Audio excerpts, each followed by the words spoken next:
it going? What's up, everyone? So we're recording, we're live, and it's Command Line Basics night. Last week, most of you got your developer environments set up, and for those of you that didn't, I'll have like a alternative pathway to awesomeness that you can follow tonight, and we'll hopefully get you sorted out in the next few days. But last week, I was out of office, traveling, meeting my future in-laws, went to a wedding, had a lot of fun, saw some Amish people. That was super cool seeing a horse and buggy for the first time, but it's awesome to be back here with you all. Sorry if you were expecting a mustache. I messed up and trimmed a little too close, looked like Charlie Chaplin for a second, and was like, I'm good. So, sort of clean shaven now, despite the avatar photo, but I'm really excited to be here. This is my first time teaching this class, but I've been engaging with this kind of content uh, as a student and professionally for a while now. So I'm really excited to share some of my experiences and things that I've kind of even recently gleaned talking to people. This is kind of a reference to the show and tell with uh, David, I think is his name, from LA County. But I encourage you to check that out, and I will. It's a Discord post in one of the channels. Kind of forgot, but I'll bring it up. We'll check Discord in a bit. But today we're gonna do a quick lecture. Then we're gonna dive into kind of a quick overview of the syllabus, and then just really getting our hands dirty with some command line basics. And from my experience, I've gotten good feedback on having lectures that are not like 2 hours long. I think that most of you are probably tired already. It's like 6 in the evening. Many of you have jobs, so I'd rather spend our limited mental energy on tinkering and learning kind of in a more applied manner than me just talking at you. And along those lines, I will do my best to check the chat, but if there's ever anything that doesn't make sense, don't hesitate to unmute yourself and just ask something.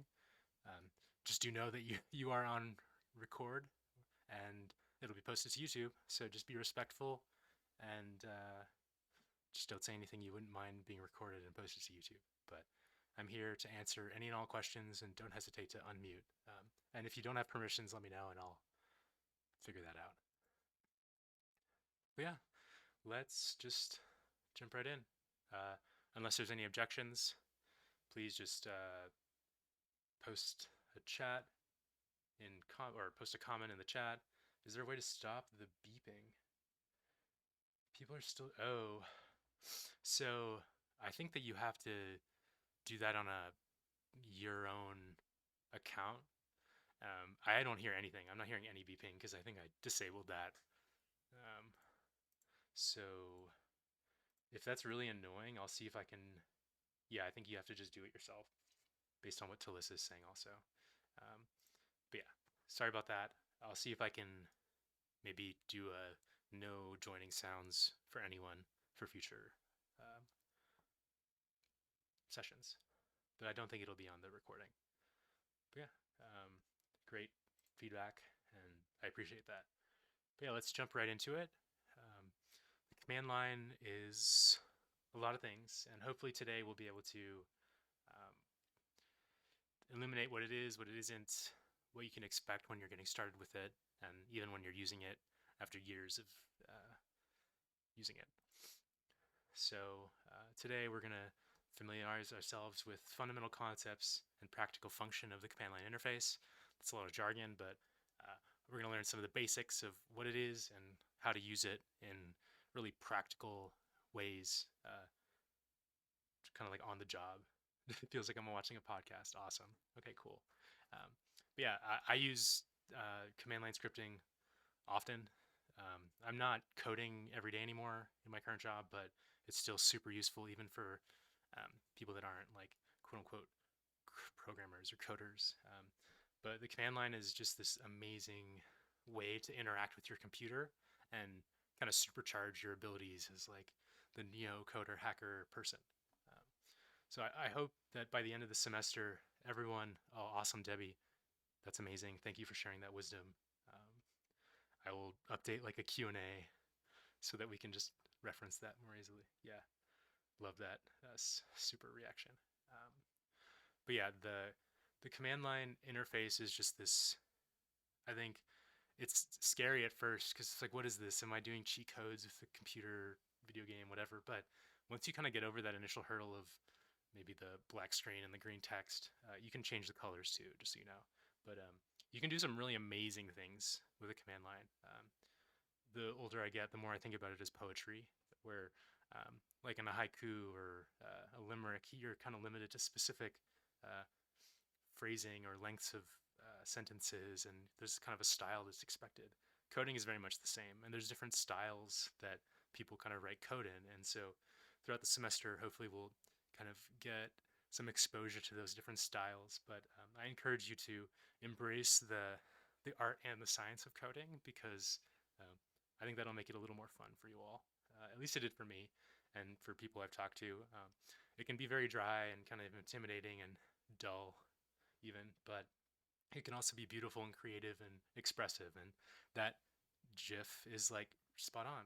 Like, it's embrace that like um, hacker person in you, and I think that you'll learn a lot this semester, and hopefully you'll have some fun too.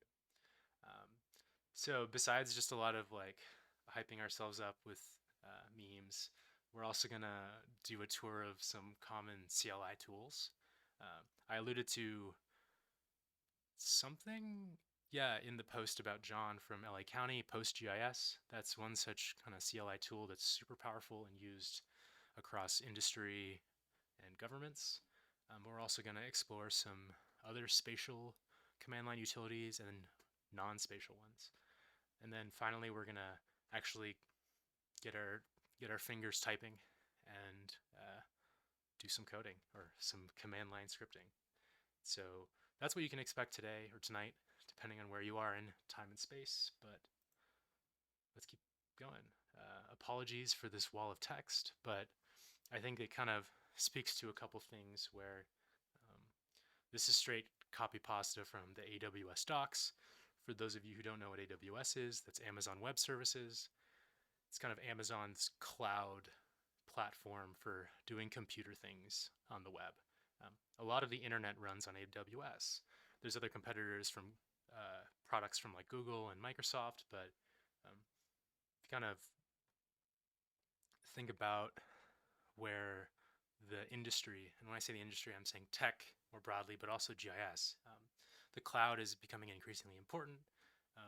Also in academia and research, a lot of work is done in the cloud for reproducibility because you can kind of just have a script that creates an environment and then you can do your analysis and then someone else can replicate that, test, does it actually work? Um, and so when I talked to John from LA County yesterday, besides emphasizing the importance of PostGIS, he really encouraged me to kind of advocate for cloud with you all. I think that more and more GIS jobs need to embrace the technology that maybe exists outside of Esri's suite of products. I can say that as someone who's used Esri. I worked at Esri for a bit.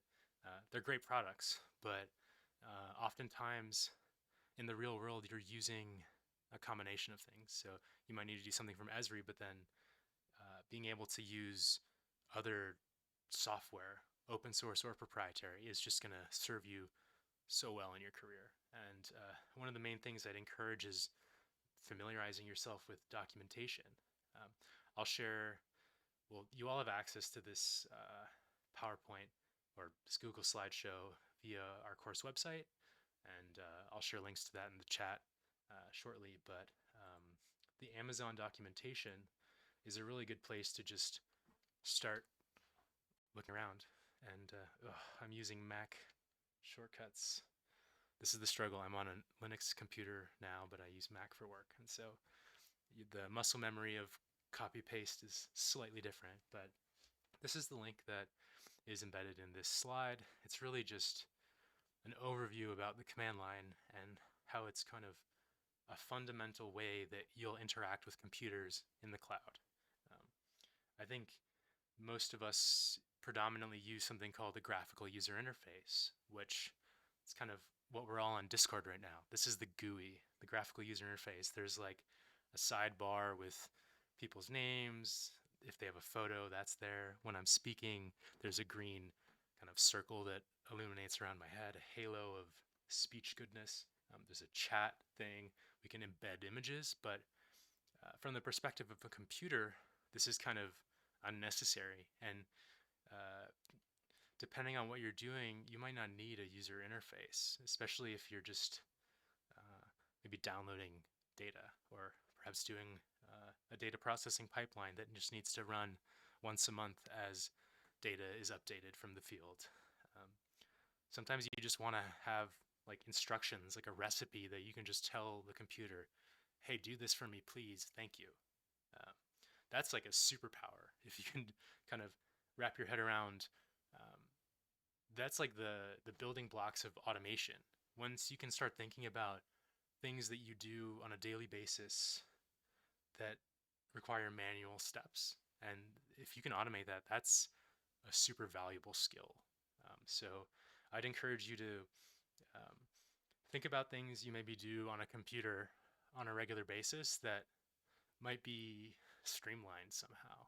Um, I think that's how a lot of products are created in tech, GIS or otherwise. And so I think that there's a lot of non-programming creative thinking that's required to be a good programmer, because you're not just aimlessly coding on a CLI or using Python. Um, I think the best programmers are creative problem solvers that have an idea of like what they're trying to fix or make easier and are using code as a tool to solve that problem. Um, Code is beautiful and fun, but if you don't have a problem that you're trying to solve, it can get kind of boring. I'd rather do other things, to be honest. And so I think foundational to coding is wanting to solve problems. And so the CLI lets you solve problems basically on any operating system. All like Mac, Windows, Linux, they all have CLI kind of entry points where you don't have to use your mouse to click on things. You can just kind of control everything with text. And you can do a lot of crazy stuff really fast. And over this semester, we're going to get some experience with that. And even tonight, we're going to play around with the command line and create some stuff on our computer. And if you're not totally set up on your computer, we'll get to tinker with some quote unquote cloud computers. But I'd encourage you to, in your, I guess, class time tonight, because I don't think it'll take the whole class to do lecture and lab, I would encourage you to speed read the CLI document. I mean, don't rush, but you don't need to read every single word and internalize it. I'd say glance it, see what you can get out of it, and hopefully we can share our thoughts next week. All right, so now we're going to leave the Amazon land. And I guess before I pivot, this is kind of an example of what a command line interface looks like. So it's this kind of darker background with light text. That's just usually the default settings. You can change the colors of everything. You can make like rainbow text. You can have a ton of fun. But usually it's going to be a little boring looking. It'll often say where you're located in your computer's folder system. And then here, apologies if it's a little small. It's this image is just showing a command line utility called AWS. And then it has some kind of methods that you're able to run with it. So you can tell it to like do some kind of sub command. And so over the course of the semester, we're going to get some experience running commands, sub commands, all that good stuff. But today, we're not going to worry about AWS. That's not really a day one topic in terms of actually like using it, more just kind of a high level overview. Instead, we're going to return back to GISville, locate ourselves firmly where we're kind of all mostly interested in, but there's a wide variety of tools here. I'll share the links in chat, but let's see if this pops up. Oh, it does. Awesome. Okay, cool. So GDAL, it's a translator library for raster and vector geospatial data formats. So you can convert between file types. That's super powerful if you think about using a desktop GIS software. A lot of the times you're trying to convert between like shapefile to GeoJSON or like TIFF to like an image file. Just kind of depends. And so this is a free open source library that you can download, install on your computer, and convert between file types. That might not be super useful for your day-to-day kind of work as an analyst, and that's why people have built on top of GDAL to create softwares that have user interfaces, maybe more complex algorithms. And so another exciting thing about software that I want you all to kind of remember is it's kind of like Legos, where software doesn't just have to be the end all be all, it does everything. A lot of software just does a very specific task really well, and it kind of plugs in with other software like Legos to build bigger things. And so when you're using software, think about how it might be used alone, but how it might also be used in conjunction with other software to solve increasingly complex problems. So the next library we'll check out is called Raster.io. And this one it's kind of interesting in that it has Python and command line kind of interface. So you can actually invoke Raster.io from Python, like a Python script, or you can just use it in the terminal and command line. And so I just included the links to the Raster.io command line, but this is a more modern library that it has some similarities to GDAL, or kind of the raster side of things in GDAL, but it also has way more fancy functionality. Just quickly scanning these docs, you can see it has integration with AWS, which is super nice if you're running analyses on data that lives in the cloud. If you think about federal agencies or even municipal agencies, oftentimes they're just bulk uploading data to the cloud because it's easier for them because they have some kind of command line script that's just running. And then if you want to access that data, oftentimes you have to kind of speak to a computer in the cloud and be like, please give me this data. Sometimes it's easy, sometimes you have to request an API key, and it's kind of like a secret handshake, a password to get into the club of data goodness. But there's ways where you can streamline that process, and Rio gives you some options. And then beyond just the kind of authenticating in the cloud, it really gives you powerful tools of masking images, getting info on raster data, converting between types, clipping raster data, calculating kind of raster statistics, excuse me. And we will be using Raster.io maybe a little bit this semester, but then we're going to use it a lot next semester. I'm also the instructor for applied remote sensing, and we're going to be using programming in that class to kind of build on what you all are learning in your first remote sensing class, but then kind of integrating some of this programming automation stuff to really make it so that it's deeply ingrained in your knowledge. Yeah, that's it for Raster.io today, at least, but I encourage you to peer through the data or through their docs. The next library I'd like to introduce you to is called PDAL, kind of similar to GDAL, but really focused on point cloud data. And so I know from teaching at Long Beach previously, there's a lot of interest in LiDAR and kind of point cloud data. PDAL is an open source library you can use and just manipulate, analyze data of the point cloud variety. So I just wanted to put that on your radar and encourage you to check it out if you're interested in LiDAR stuff. I don't think we're going to use it too much, if at all, this semester, but perhaps in the remote sensing class, I'll have a LiDAR side quest. I'm not going to go through, I'm not going to go through each of these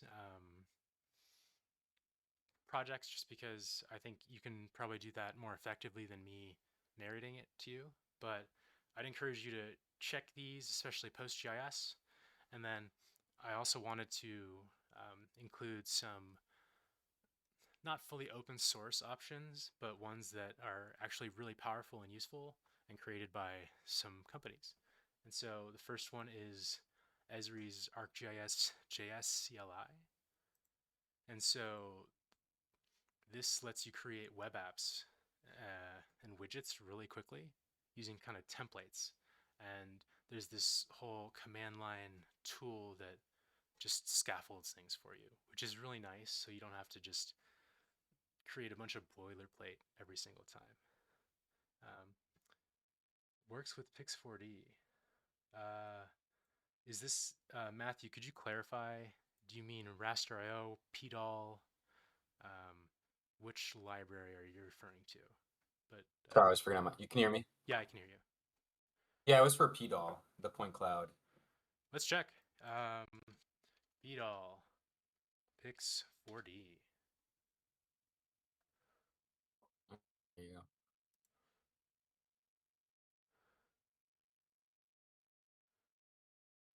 So maybe I'm going to share this in chat, but the beauty of open source stuff is oftentimes, yeah, it'll just work. If the developers at like a software project are awesome in that way, they'll make it so that you can just import things from other software and use it. So I'd check this out, and if you don't mind, kind of let us know what you find, if you find anything interesting, because I think that'd be really cool. All right. Yeah, so here's just an example of that Esri CLI. You can just install it using this tool called NPM, which is another CLI tool used by JavaScript developers. We're not going to use this today, but we'll probably use it later on this semester. And then when you're just using this Esri command line tool, you just kind of invoke it using the ArcGIS command. And that's kind of nice. And usually libraries or command line tools will give you an idea of what it looks like to use it. So they'll kind of create a kind of typed out screenshot of the user experience. And then there's another one by Planet, which this is a software development kit for Python, but there's a command line interface.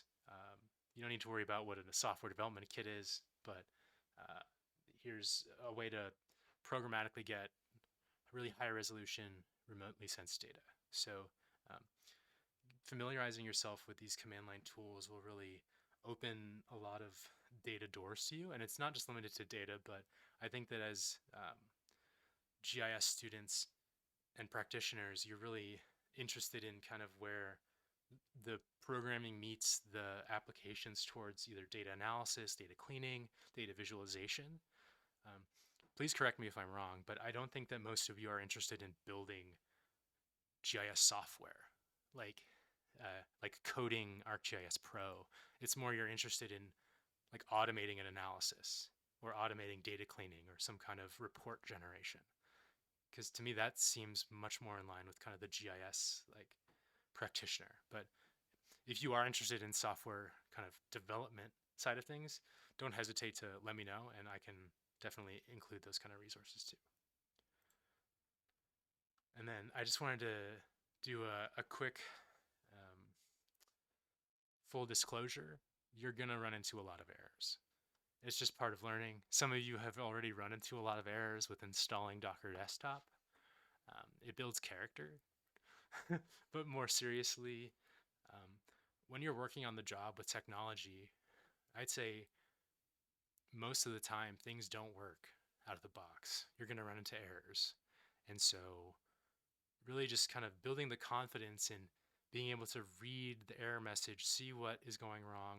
Maybe you don't fully know, but you're given enough information to start looking and kind of going down the detective rabbit hole of figuring out what the bug is. That's so much of software and just programming, just figuring out what is broken and not working like you thought it should. Because translating human ideas and thoughts into like program computer speak is surprisingly challenging. Oftentimes because you didn't actually realize what you wanted the computer to do or how the computer is thinking about your data. And so just translating between how you view things and how the computer kind of just is limited in its understanding of the world. Uh, I think error messages are the kind of the only thing we can really use to build some kind of intuition around that. I mean, we can do degrees in computer science, and that gives you some understanding, but I think kind of tinkering and breaking things is a really powerful teacher. And so I'd encourage you all to embrace the fact that error messages will happen and are common, and kind of work through that discomfort, because once you get past it, you're just going to become a superpowered developer. And it's really that simple. Just like once you can read through error messages and decode them and resolve them, that's like you're a developer. Um, you're solving problems. Yeah. So you can save a lot of time using the command line interface, but it takes practice to become a pro. That's just, it is what it is. So with that, I think we can quit lecture, and I'm going to briefly mention that podcast before we jump into the lab. So I shared a link to a podcast in the extra learning resources. It was about, sorry if you can hear my dog in the background, a ferocious 7-pound beast. But there's a podcast about PostGIS, and I'd encourage you all to give that a listen. It was kind of cool because I guess before I go into another deep monologue, by show of emojis, did anyone listen to it? This isn't like a graded, like, if you didn't, it's all good. I'm just kind of curious. It was kind of last minute. And also, uh, let me know if you're interested in podcasts or videos. I feel like in the past I've shared articles, and it's just people are tired and don't really want to read that much, especially after work.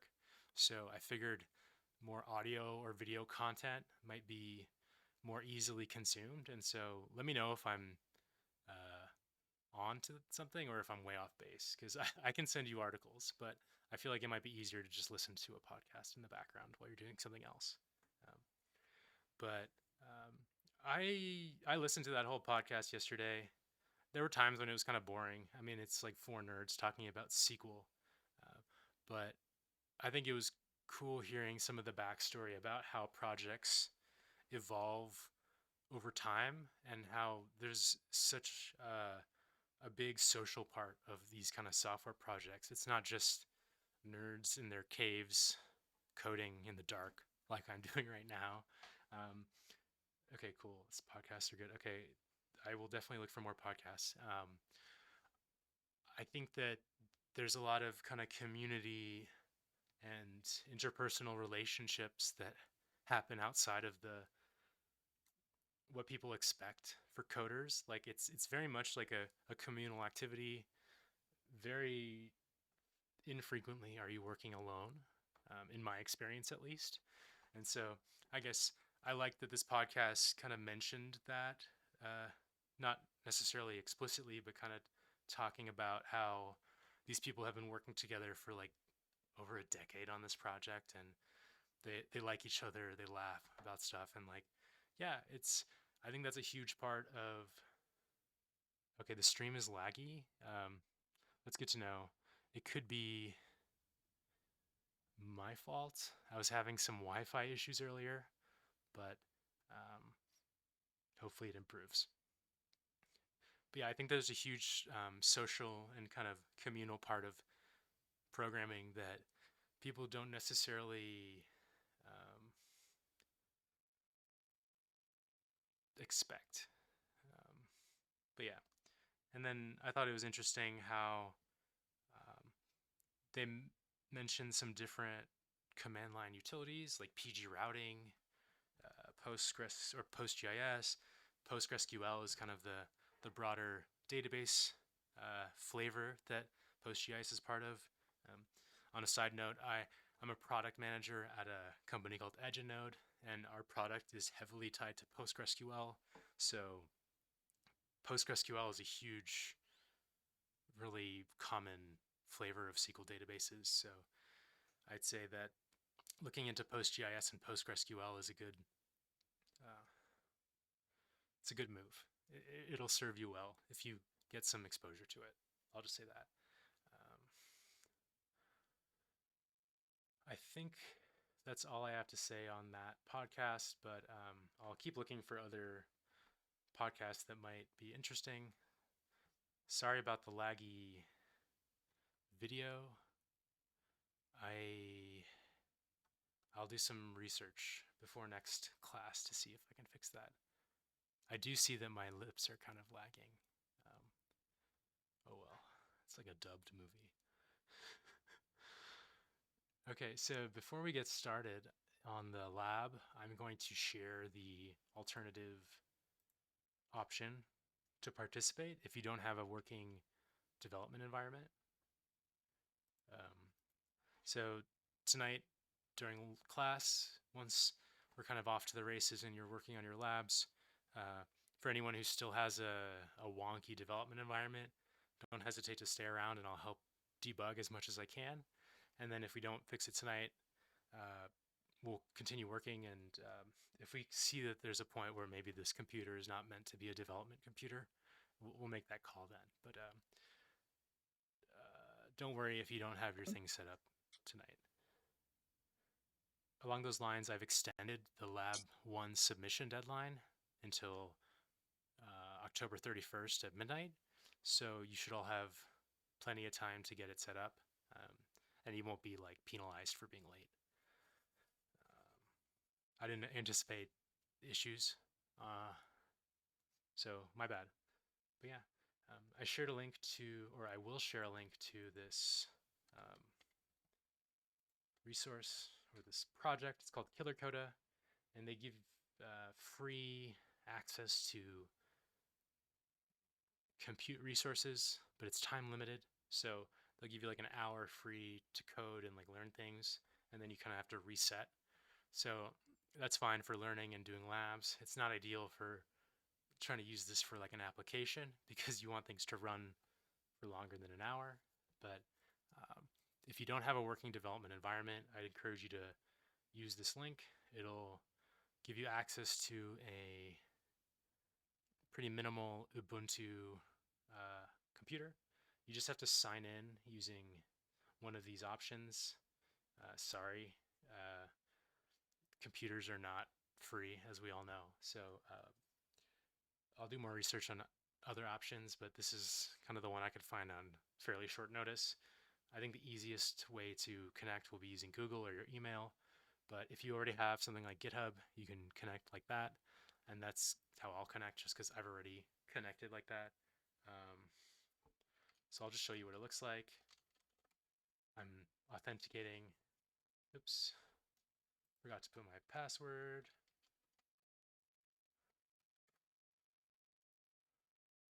It's thinking, oh, never mind. I don't have my phone ready to authenticate. But when you're doing this, it'll give you access to a terminal. My bad that I didn't anticipate this thing. I have some security settings on my account, but you should be able to connect. And if you have any issues, please unmute or write a message in chat, and we will get you sorted out once we're kind of up and running with the lab. But actually, I remembered we have to talk about the syllabus. Sorry, I don't have like I need to get a third screen so that I can have the agenda up so I'm not pulling it from memory. But this is the syllabus that I've updated and shared. It should be pretty much 99.9% the same as the one on Canvas, but if there's like a slight discrepancy, apologies. But the underlying content should be identical. Just links to kind of our code of conduct, the channel where I'll be posting our lecture recordings, our class Discord server, my personal website, which is kind of whatever, and then just an overview of this class. And so this class will mainly be lecturing and some additional or supplementary YouTube videos and podcast videos that I find that are kind of relevant. But methods of assessment are really just computer lab exercises and extra credit opportunities. These labs are really learning experiences and not like create this from scratch with no help. Like, I fully expect many of you to have zero programming experience before this, so I'm not going to expect you to be able to write beautiful, eloquent, amazing scripts on day one. I surely did not when I started. It's just not realistic. And so I try to scaffold my labs so that it'll get you most of the way there, or if not all the way there for most of it. And then for the questions, you kind of just have to look back through the lab and kind of maybe change one word or uh, tweak a folder name, because I'd really rather you slam dunk, uh, build confidence on these exercises than get totally demoralized and lose any interest in coding. Um, I think we can learn in many different ways, and in my experience, this is a little more fun and less depressing. So hopefully that reassures you that even if you're not like a coding whiz today, you can still get an A in this class. You can still get like a really high A. This is this is a class. So like we should learn. But I'm happy to elaborate more on that. We're gonna have a minimum of 6 computer lab exercises, possibly 7, like the final. But you saw lab 1.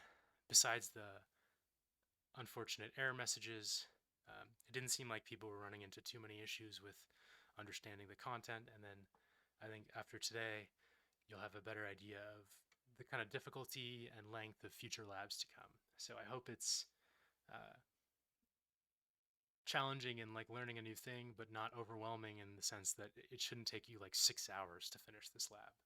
If it does, that's fine, but I don't think it will. I think it should be much quicker. Um, and then extra credit opportunities. I think that they're nice kind of uh, excuses to share maybe slightly off-topic content that's still relevant, but maybe not purely applicable to this class. But um, you can expect some opportunities to earn extra points throughout the semester. I gave a few potential options, but there may be different ones. But just kind of pop quiz that you can answer some things about maybe technology or GIS or who knows. A micro report on a podcast. Maybe you found a really interesting resource that you want to share with the class, or that I want students to kind of read up on. Maybe like a one paragraph write up could be worth some extra points.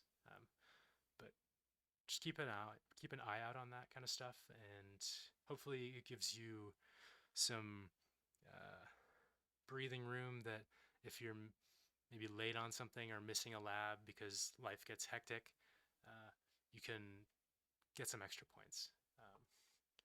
And in line with life getting hectic, there is a late policy. Uh, Please turn in everything on time. Like, I'd appreciate it, but uh, I understand that's not always what's going to happen. So uh, there's a slight point deduction for every week your lab is late. So if it's late by 1 week, I'll deduct 10%. If it's late by 3 weeks, I'll deduct 30%. So it's fairly lenient. So I'd encourage you to just try to turn everything in on time.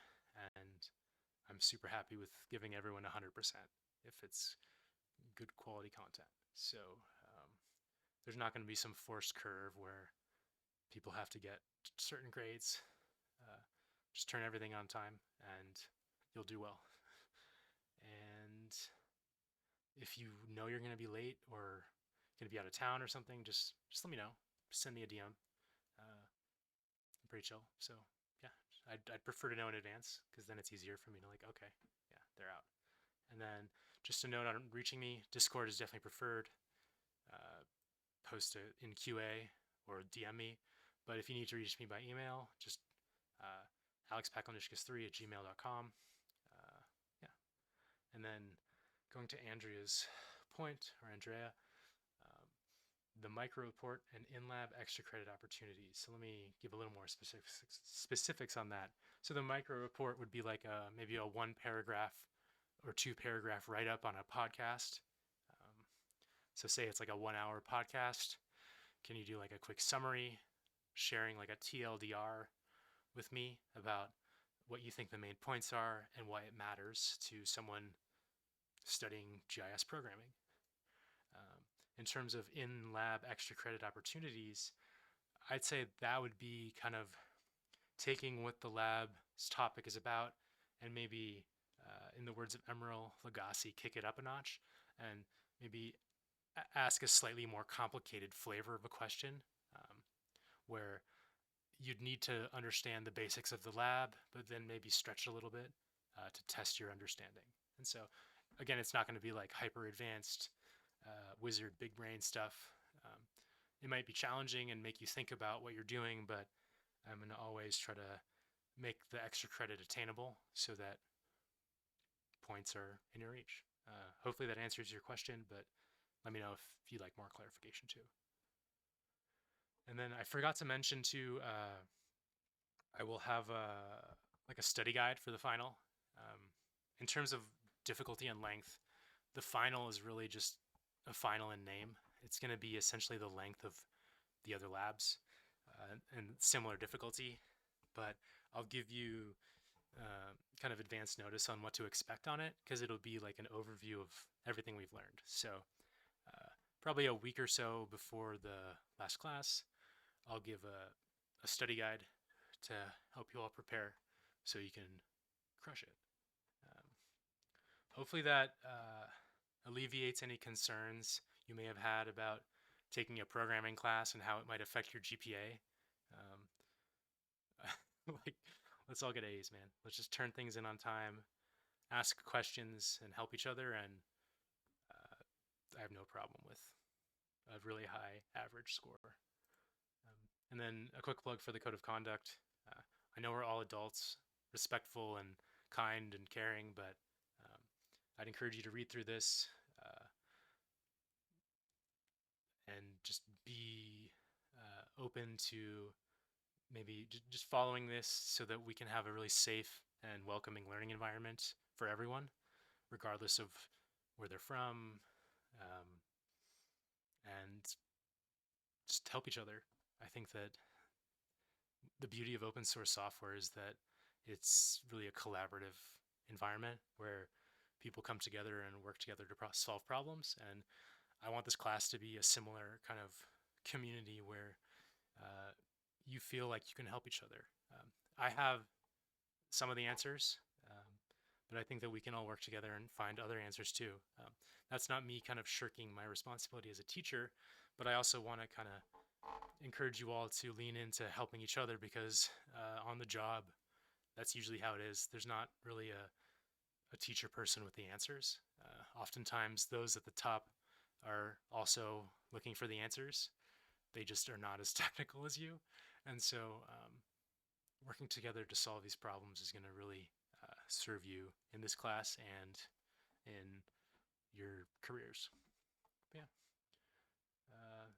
Are there any questions around syllabus, code of conduct, content we've covered yet today? I guess some quick navigation. I will be posting our Google Slides to this page on our website. Currently there's just one, but they will all be here, so you should have access to this in perpetuity, and hopefully that helps you with not having to like log in to get everything. You can just kind of visit this website, get the stuff you need, get the instructions, get the PowerPoint slides, and then if you need to reach out, just DM me on Discord or post in QA, and we can hopefully work together.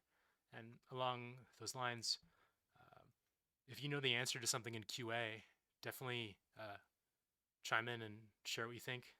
Like, don't troll and spam, but like if you really know the answer, like please help, and then I'll do like a thumbs up or something to like validate if people would like that extra reassurance. But I think that let's work together to answer these questions. Cool. Let's go to command line basics. So I kind of alluded to this objective in our PowerPoint, but I want to familiarize you with the fundamental concepts and practical function of the command line interface. And we're really going to focus on creating, editing, filtering, and deleting files and folders. For a lot of jobs, that's a super, super useful skill set. It may seem really simple, but just think about how many times you've created a file using another software application and you were clicking and writing things, and it takes a bit of time. But imagine if you have to make like 1,000 of those files, or like 100,000 or 1,000,000. You're just not going to, you will never finish. And so this is where things like command line and programming languages really come in clutch, because yeah, you can do 1,000,000 real quick. You can go get a coffee while the computer's working. To me, that was like mind blown when I could see like, oh wow, I can kind of use my lazy nature in a productive way. I think that a lot of engineers are really, really lazy in a good way, because they're trying to figure out, how do I optimize this to minimize the work I have to do, or the manual steps I have to do? What can we automate, make reliable and consistent? I mean, that's what computers are amazing at. I mean, more and more, the lines are blurring with things like ChatGPT, which maybe we'll mess around with this semester, maybe not. But I think in terms of traditional computer stuff, they're really good at doing automated, regular, repeated things, which is something that oftentimes humans struggle with. Um, Errors happen, but that's much less frequent with computers. So we're going to focus on fundamental operations performed on files and folders. If you think about GIS analyses, maybe you're getting some kind of input data, you're running a processing operation that creates various subsets for different study sites. If you could automate that with the folders and files, that's really convenient. Like, that's ideal. You don't want to have to do that every time there's maybe additions to the data set, especially if it's like a time series that is updated frequently. You'd like to automate it so that whenever there's new data added, perhaps your script runs. And so the command line is really perfectly suited for those sorts of operations. So today, we're not gonna create any GIS data, but we're gonna start with creating text files, folders, editing those, and just building some confidence around writing commands. And these similar kind of steps and processes will be used when we're actually touching GIS data. But just in terms of faster time to just practice and less waiting for the computer to do things on big GIS data, it just makes sense today to stick with non-spatial data. So just text files. We could use images, but I just didn't feel like sharing any images with you today. But you could also do the same. And so throughout the semester, we will practice more and more with different data types. And so these skills really do form the basis of effective file management and manipulation. When you're setting up your spatial database, like all good GIS people do, you want to have a really good kind of organization and structure to how you're storing your data. And so if you can just have some script you run whenever you start a new project, that'd be really nice. You just maybe have a preferred way to organize things, or your company has a preferred structure to their projects. Just write a script to magically create it for you. It's not magic, it's code, but it feels like magic sometimes. And so to start, let's create a new directory. Actually, we're going to change into our home directory. And so I'm going to now toggle to my terminal window. You can see I have pretty big text. Let me know if it's big enough or too big, but you can see I can type things, and this is our command line. I'm running an Ubuntu computer, so that's why it says Alex at Ubuntu. Yours might say something else, depending on whether you're using WSL or Killer Coda or Mac. But if we want to change to our home directory, the kind of universally accepted shortcut for home is the tilde. And so if we run that, it seems like nothing happened, which is kind of true because I was already in the home directory. And so let's change into another directory. So I'm in a directory called code right now. If I run cd tilde, I go back to home. And so um, as you're writing command line scripts, this might seem like really unnecessarily like, why am I talking about tilde? But like, you're going to see tilde so often when you're writing scripts and just kind of um, using these tools. It's just such a nice shortcut. And there's other shortcuts in uh, bash scripting or command line scripting, which you'll encounter. And I believe I've enumerated some of them in this lab. But to start, change to your home directory. If you don't feel like following along, no worries. You can always do this after if you learn better by just watching. So whatever works for you. All the steps are listed here. So just pick whatever works best. So Awesome. you have a question? Alex? Yeah. Yeah, when you say open up the terminal, I'm actually a little confused as to what to open up. I know there's like, Okay. when it's like type in terminal from the start, it takes me to PowerShell. I don't know if that's correct. Did you install Microsoft Terminal? It was in Um, lab 1. The it's towards I the end. thought I did. Okay, let me look at that and I'll get back to you. Cool. But yeah, I would say if you're on a Windows computer, look for the Microsoft Terminal application. Yeah, and so okay, Debbie, great question. Do you get some sort of validation from Terminal to know that you're actually doing something or whether something is incorrect? It feels like we're just typing into the abyss. It depends on what command line tool you're using. So let's see. Um, if you just kind of do gibberish, it'll say command not found. If you do mans, and so it, it'll, if you don't have a specific command installed or you just kind of type in gibberish, you should usually get that kind of output. Some commands will have like success or like file created at this location. Others don't. In general, the cd command, the only output you're getting is that this kind of green uh, and blue folder location is updated. So if you see when I do cd code, this changes from the tilde home to the code folder. Whereas if I go cd home, now this reverts back to that. And so the cd utility doesn't really say anything because it's kind of implied, but other tools will definitely output more useful instructions. And so it kind of just varies on the tool you're using. Okay, cool. Matthew, let me check that. Okay, so perfect. So the default kind of setting for your Microsoft terminal is PowerShell. If you click the plus next to where it says PowerShell, I believe it should give you an option to click Ubuntu. Uh, So I remember that now. yeah, Yeah, the little drop down. yeah. And also, I think Okay, you should I be got. able to enter Ubuntu by just doing like WSL. So there's a couple different ways, but yeah, you should be able to just open an Ubuntu like tab. Got it. I'm good. Yeah, Thanks. and what Talissa said, totally. Like you can set like a so your default is Ubuntu. It's just kind of I think I might have forgotten to say that in the instructions. So yeah, thank you Talissa for sharing that.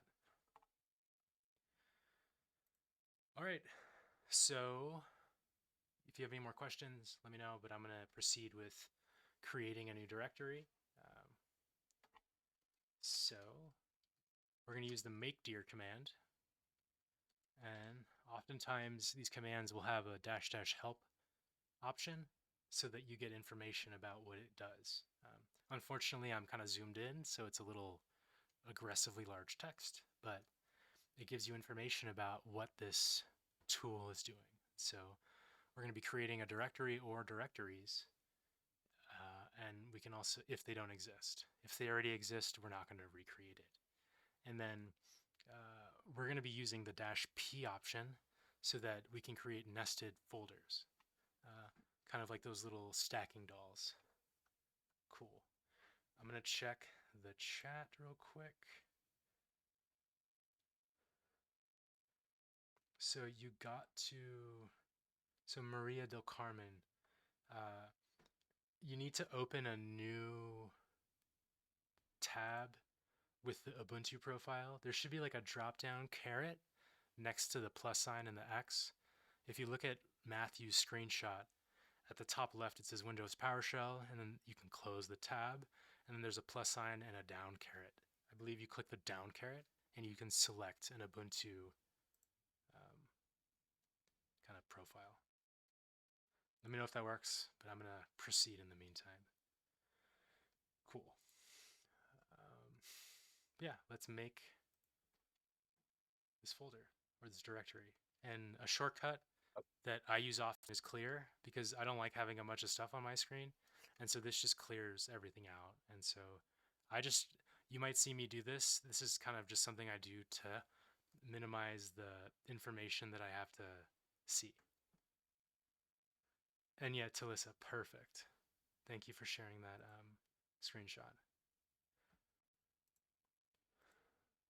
All right, so let's do make dir -p, and then we're going to do GISC 605, and I'm going to call this CLI basics. Cool. So nothing really happened, which is kind of weird, but it's just the way it is with make dir. It just, if nothing kind of outputs, you can just assume success.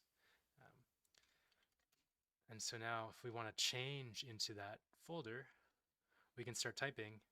And the nice thing about Terminal is that it has autocomplete.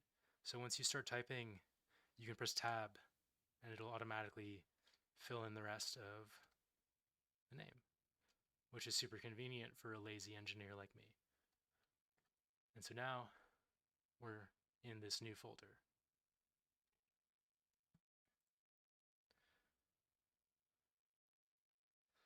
So it seems like I'm quickly changing subjects.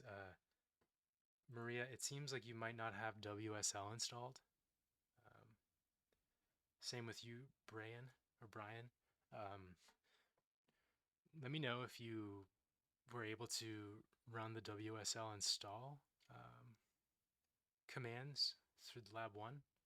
If not, you might need to run it again in terminal.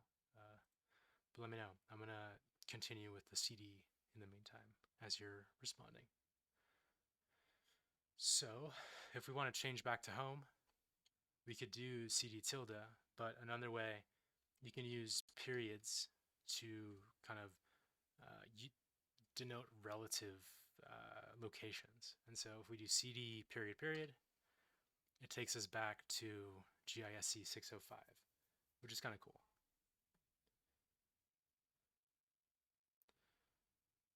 So if we want to go back to, yeah, what's up?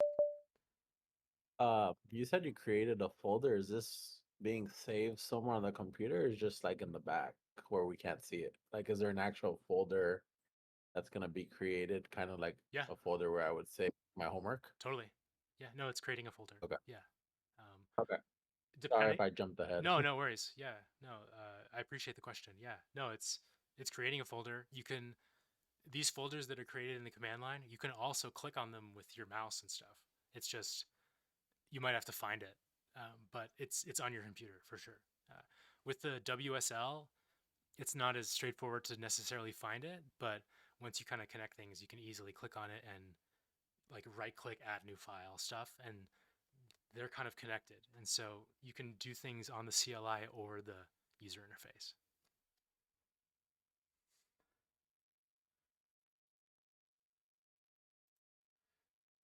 Yeah, so I would not download Ubuntu just because that's like the whole raw operating system. You need to do it through WSL. So let me check some docs. It seems like it's not exactly registering that you have WSL, Brian or Maria, could you do this kind of command? WSL -- install from within terminal. That should start installing Windows Subsystem for Linux, and then you should have access to Ubuntu once it's done installing. Let me know if you run into an error, and okay, cool. Yeah, I'm kind of having this similar issue as well, but it says it's installed, but it doesn't give me an option for Ubuntu. It says the following is a list of valid distributions that could be installed. Install WSL, install the distro, and then Ubuntu is the first one. could you share a screenshot? I didn't actually see who. I have the chat window open, so it's Oh, hard to use that's the me. screen. That's Donnie. Okay, Yeah, cool. I'll screenshot it. Thank you. Okay, cool. Yeah, so Maria, it'll be installing. That might take a second. Sorry that you're kind of blocked by that. I'd say for those that are running into the issue with it not just working, if you want to follow along, I'd encourage you to use the Killer Coda environment that I shared above, because you won't have to install Ubuntu. You can just follow along, at least for tonight, and then we can get you sorted out after we kind of work through the lab. Cool.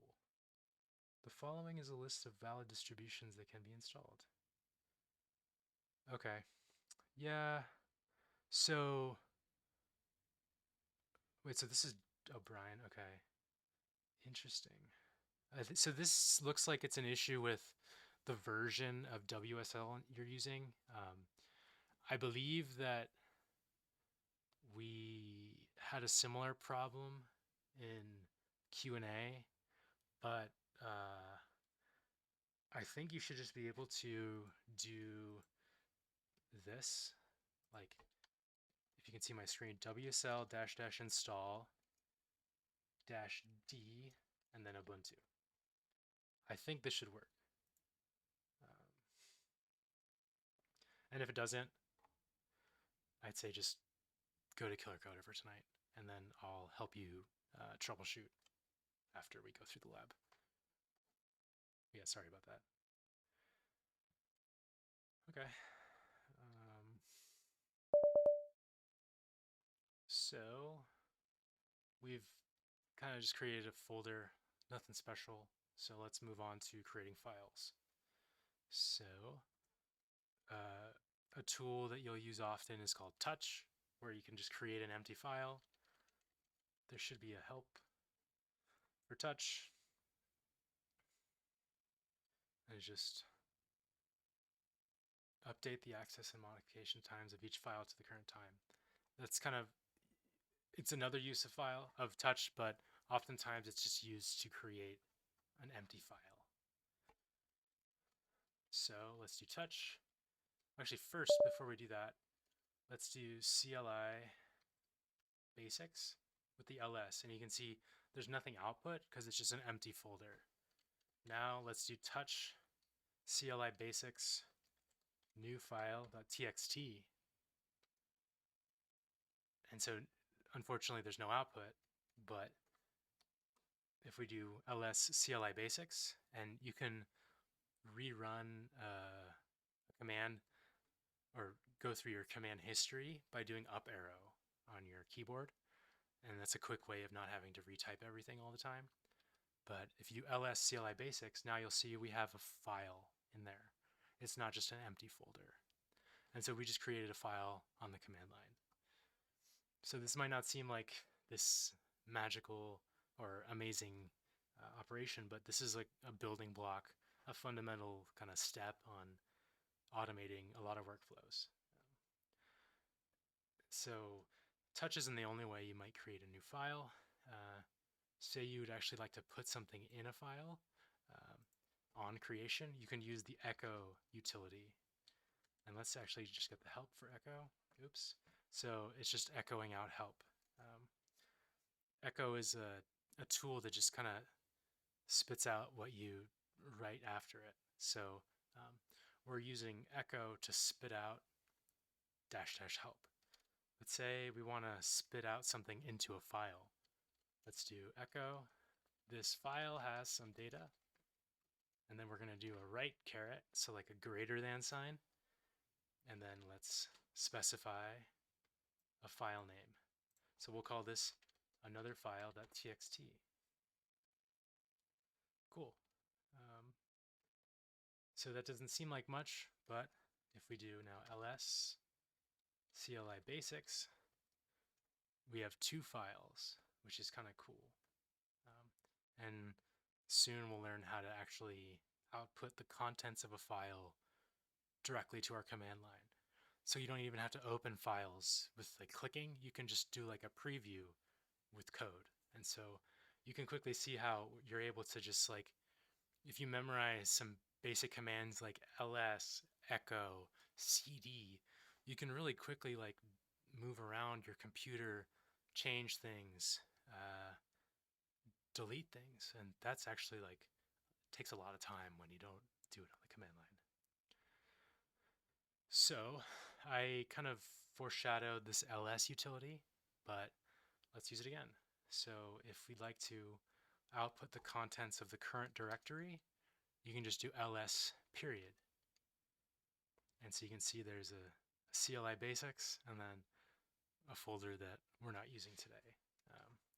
If you want to output the contents of a specific folder, you just do ls and then you say the folder name or directory name, and you can see here ls CLI basics. That's something that I was already doing without kind of mentioning this. And then if you want to see the contents of a file, you can use a command called cat, and this will output the contents of a file. And you can see I'm not actually typing all the words. I just know maybe the first letter or two, and then I'm using tab completion to really minimize typos and just save time. And so you can see if we cat this another file, we can see that this file has some data, which is kind of cool. And then another thing too, you can add more stuff onto a file. So add more stuff. And how about we put that into CLI basics, another text or another file, and then let's add more stuff. So here we kind of overwrote what was there. So say you don't want to just overwrite it, but you'd like to edit it and kind of modify a file that exists. You can do that using Nano. And so let me clear my screen and let's open one of the files using Nano. So we're going to do CLI basics and we're going to open the new file.txt. And you can see suddenly the kind of CLI changed a little bit, which is a little weird, but this is just this kind of program within the CLI that it almost gives you a really basic text editor like Google Docs or Microsoft Word. It doesn't give you all the drop downs for like font, all that stuff, but if you just need to write some text, this is super sufficient. And so let's just add some text, maybe a line break, and some more text. Cool. And then if you want to save your changes, just do Control-0 or Control-O. And actually, nope, escape. You want to do Control-X. I messed up. Okay, let's try that again. So let's add like one more thing. It's junk. Let's do Control-X. And then you want to do Y to save the changes. And let's press enter. Another tool you can use to do similar operations is Vem. I'm not going to go through that today because it's a very similar kind of tool, but I've included all the instructions in the lab. So I encourage you to try out Vim. You might feel like you get locked in it. It's a little more, I'd say, advanced than Nano. You can do some powerful things. So there's kind of a funny like tribal thing between people who use Vim and people who use Nano. And so I tend to just use Nano because I'm probably lazy and I just used it more. But with Vim, you can do some cool stuff too. But feel free to skip it if you like. I won't get mad. And then if we want to just output the contents we created with Nano, you can use cat again. And look, everything that we created with Nano is output. So we're able to edit files, display their contents, create files. That's pretty cool. Another exciting thing you can do with Nano is create a file and edit it. So if it doesn't exist, it'll just magically make it. So if we look at the CLI basics directory, there's 2 files. Let's create another file with Nano in that CLI basics directory. Yet another file. And so now we're opening Nano in this new file that doesn't exist yet. Let's add some stuff. Save our changes. And now we can see that there's a third file in our CLI basics directory. And it has the contents that we put in Nano. So I'd say Nano will probably serve 99.5% of what you'll need. Vim might be able to do like a smidge more, but Nano will basically get you there. Sounds like someone unmuted themselves. How do we get? Oh, that was me Okay, asking the same question in text. perfect. How do we get out of Nano after typing let's add some stuff? So to do that, you want to do Control X, Y, and then enter. Another way to do it is also Control 0 and then Control X, but I tend to just do Control X, Y, enter. Are you unstuck, Debbie? Or are you still kind of locked in? No, I'm still stuck. I'm using a Mac. If that, I know the. Try Command X then. Yeah.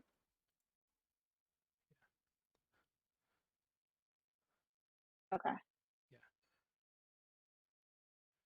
That should get you unstuck, hopefully. I think it should be good. Cool. Okay. Thank you. Cool. Yeah. Yeah. So if you're on a Mac, when I say Control, just use Command. I should have made that disclaimer, but yeah. The struggles of different systems. And then I use a Windows keyboard on a Mac computer, and so I have to use Control when I mean Command, and so it gets blurry really fast. So now that we've created a bunch of files and folders, maybe we want to look for a specific file. Previously, we've just been kind of running ls and outputting everything, but that might not be the most useful strategy if you have a folder with a million files. You will never find what you're looking for unless it's the first or last one. So you can use a tool like find to check a folder if a file exists or if there's specific content in a certain file. And so to start, let's search a directory and all its subdirectories for a specific file. So I'm going to do that with the find command. We're going to use our old friend tilde. We're going to specify GIS 605 CLI basics, and then we're going to search for file names using the -name option. And we're specifically looking for a file named newfile.txt. So let's see what this command outputs. So this command searched for this newfile.txt in the directory, and if it exists, it outputs the path.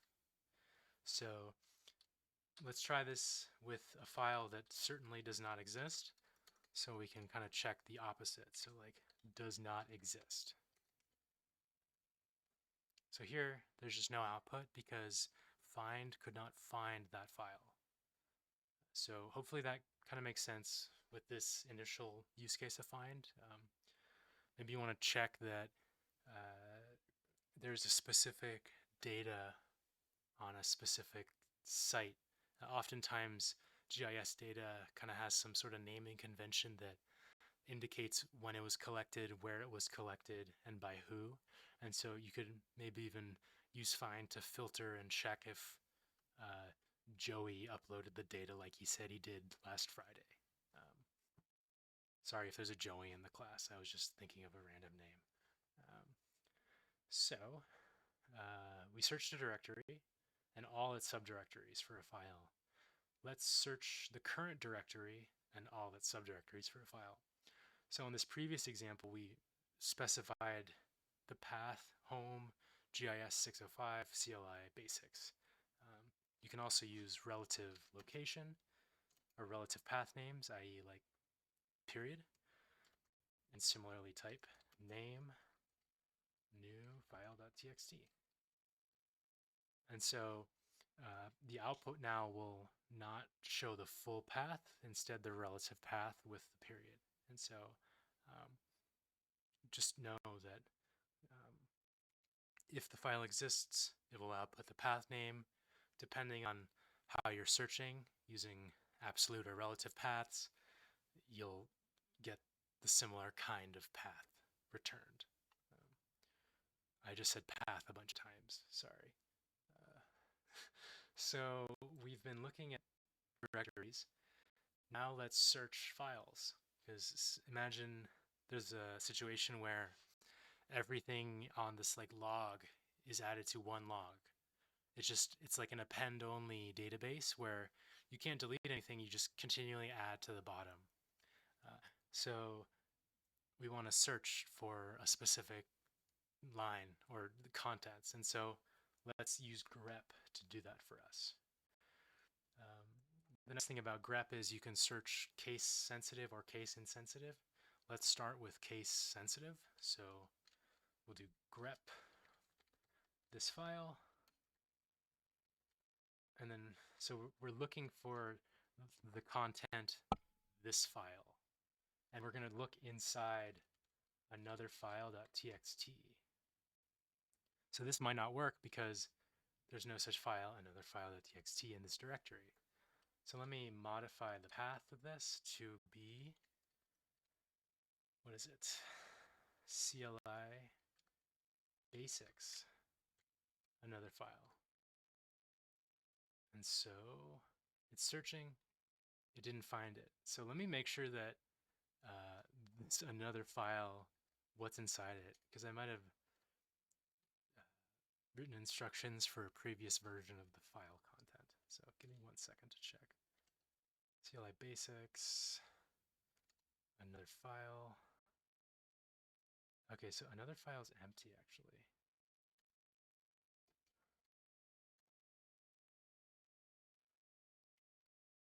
Or no, it's not. Interesting. Okay. Let me do cat CLI basics, another file. Okay, so it says add more stuff. That's why. So this file does not actually exist in there because I overwrote it and I forgot I did.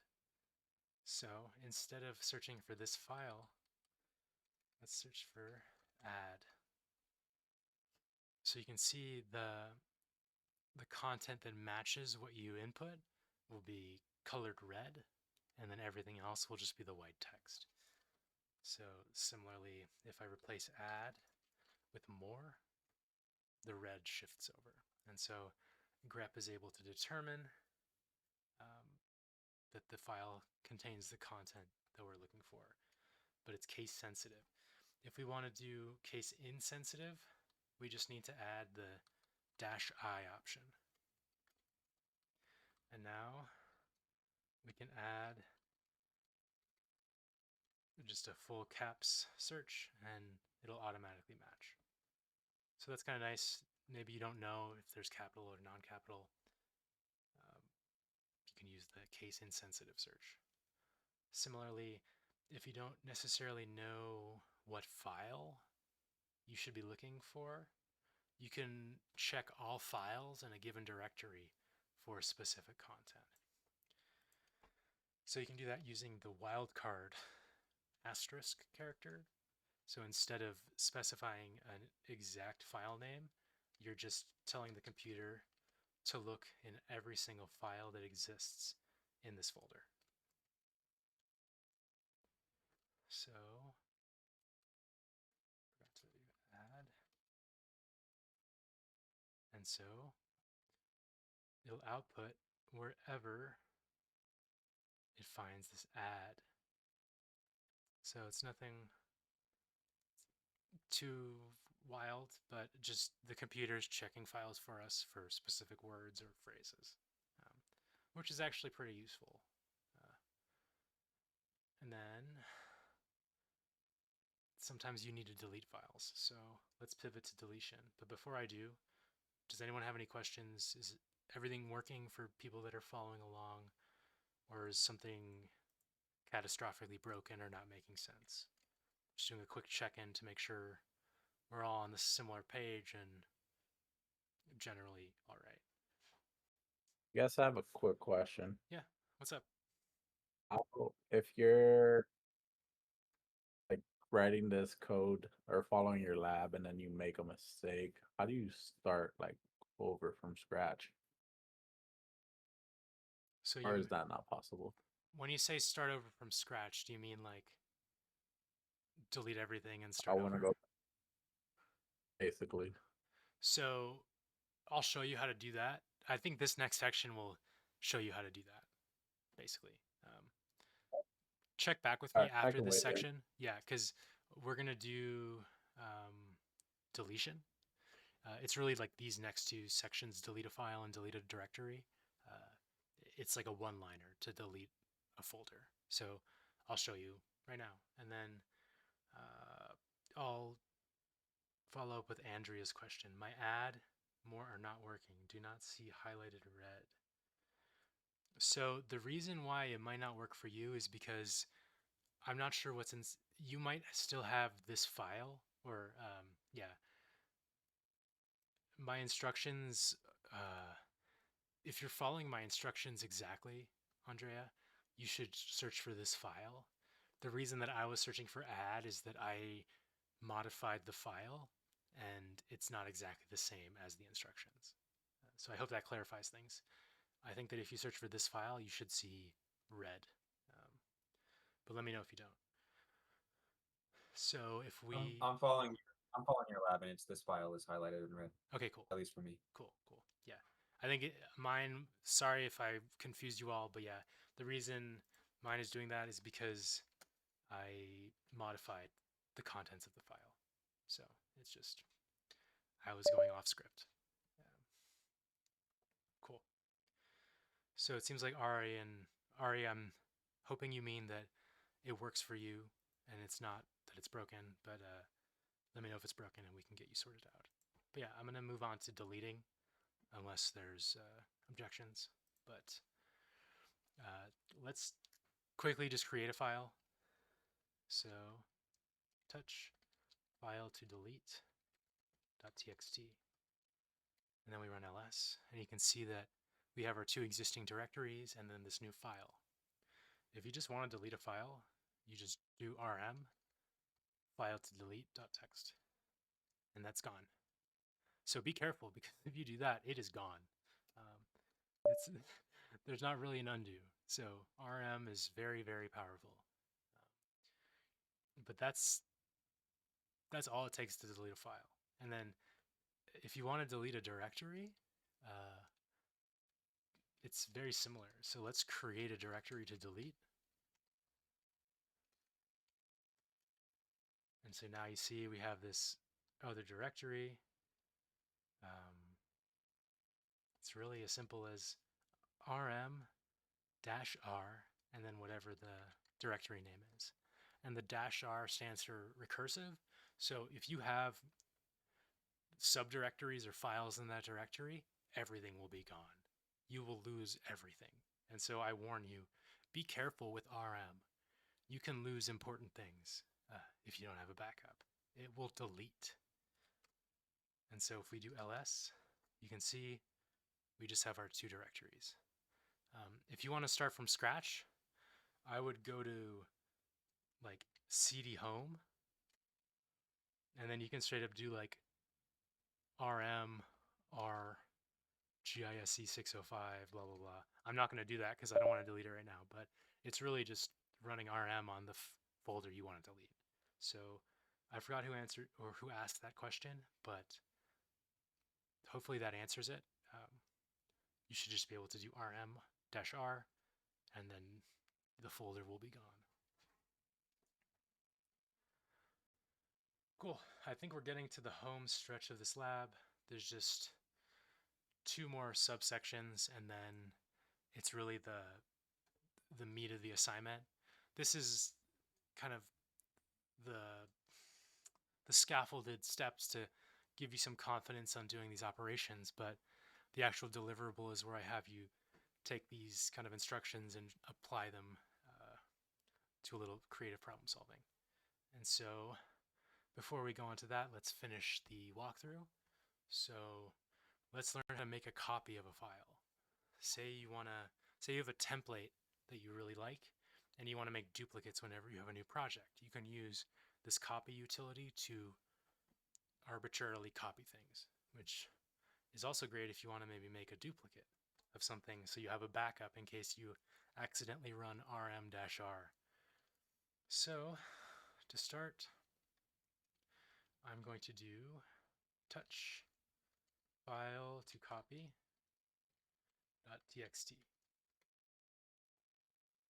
Oh, I am in the wrong directory. Let's change to gisc 605.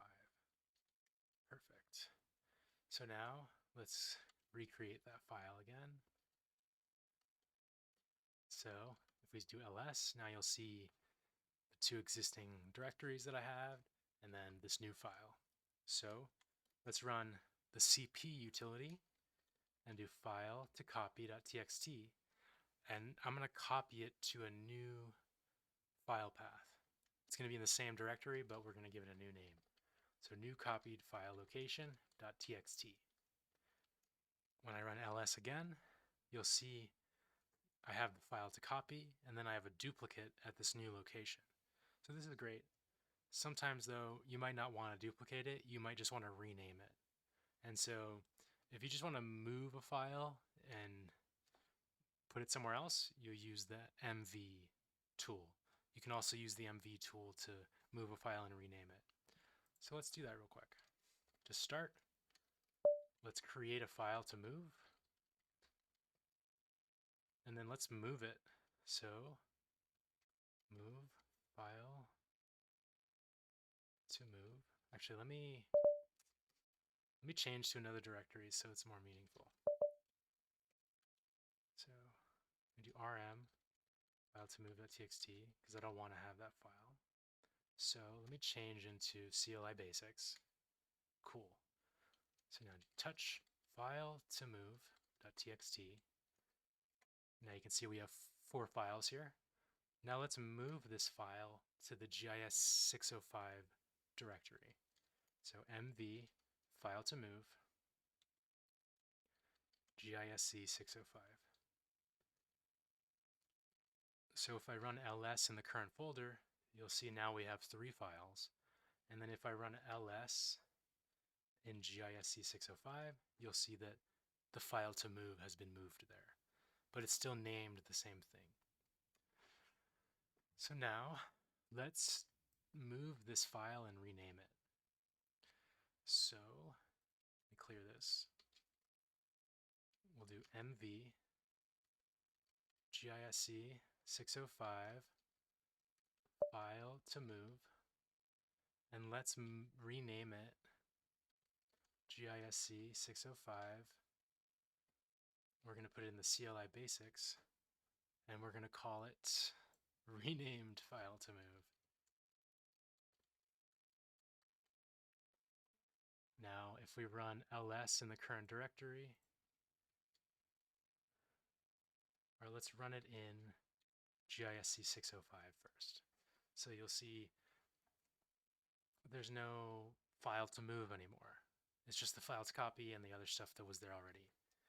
If we now do ls in our current directory, we'll see that the file to move has been renamed to renamed file to move.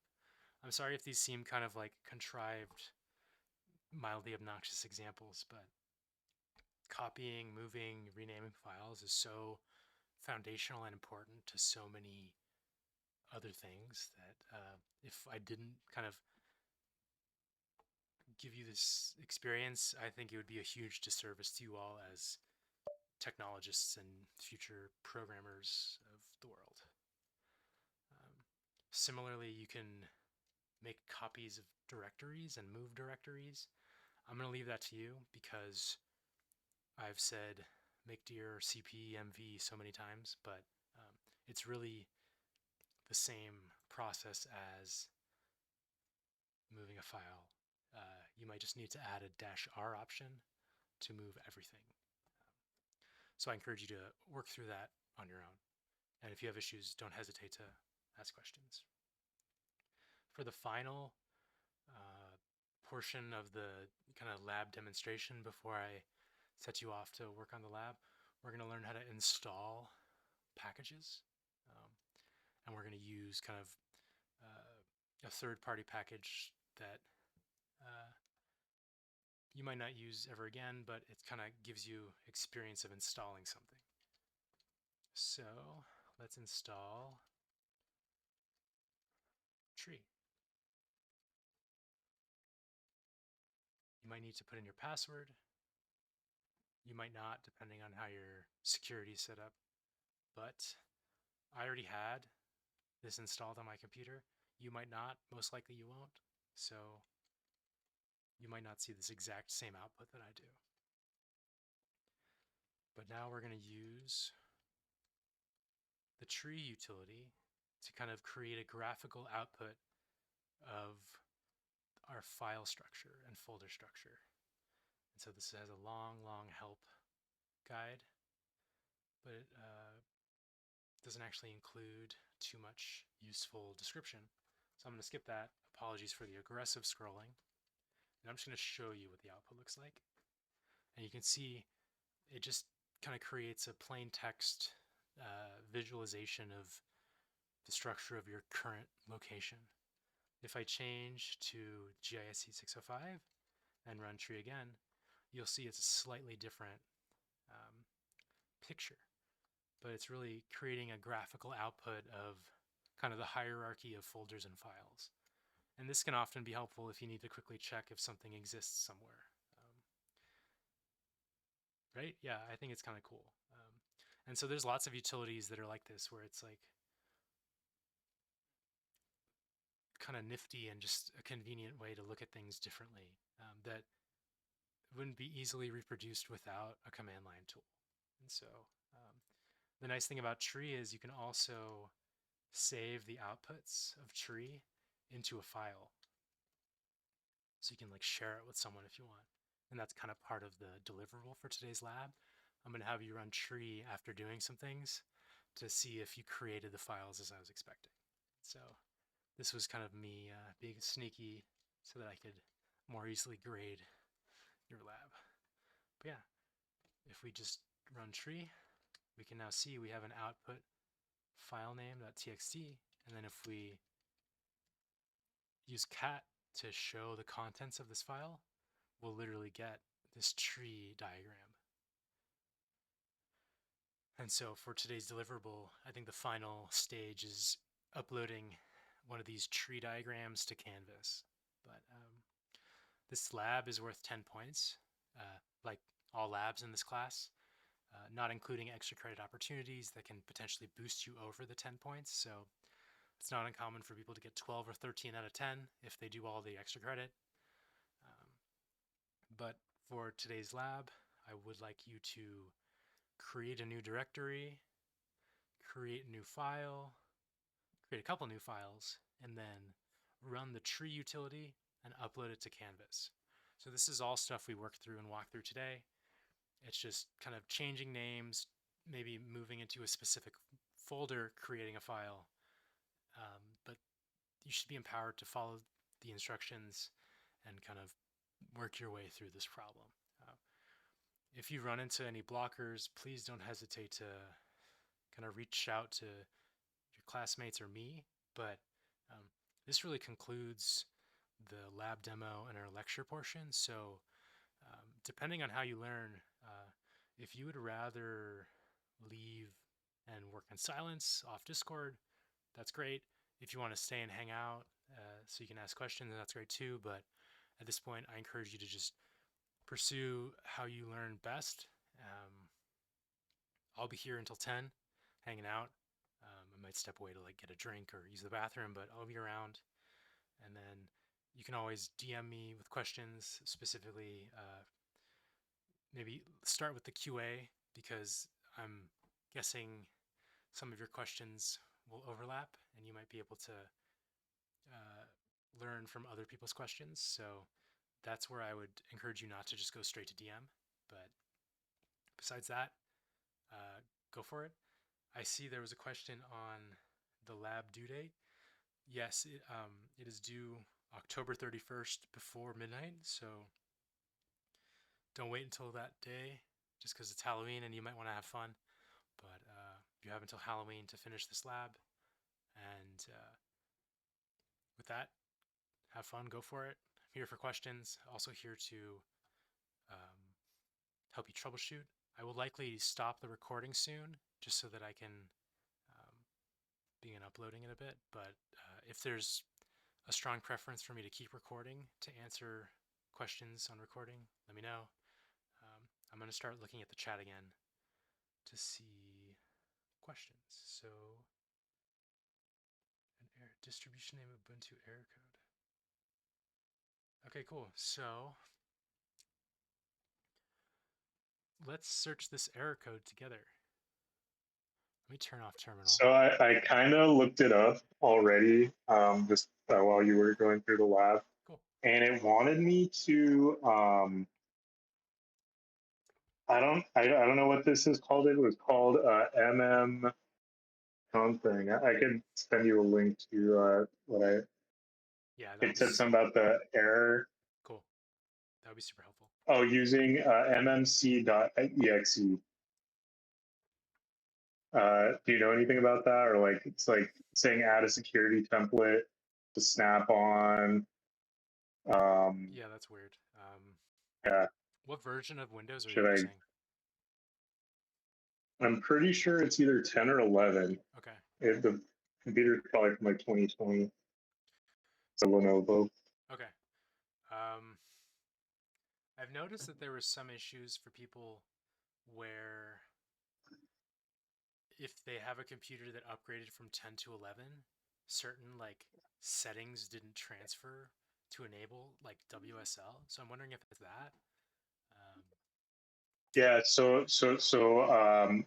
initially I was having the error about access being denied, and so I went back and I looked at the link you sent me, and I went into the turn Windows features on or off window. I turned on the WSL, and then it rebooted the computer, and then it worked, but then I started getting these messages. Okay, let me check the Q&A because I think we might need to specify a certain version of WSL. I think Matthew had a similar issue to this, where it was thinking that it was WSL 1, but we need WSL 2, and so it's like super annoying and tedious. But I'm pretty sure I never did like the WSL install the first time I tried it. okay. But if you've done that, yeah, I would know. But Yeah, no, it said that I installed it. It just said Ubuntu wasn't installed with it. Can you do WSL dash status? Yeah, let me check. WSL.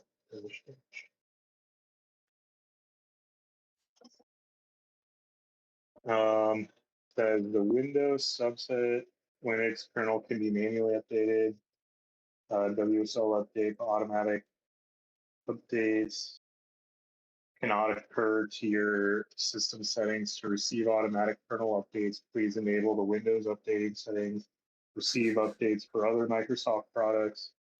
When you update Windows, for more information, please visit https aka.ms-ms12 kernel.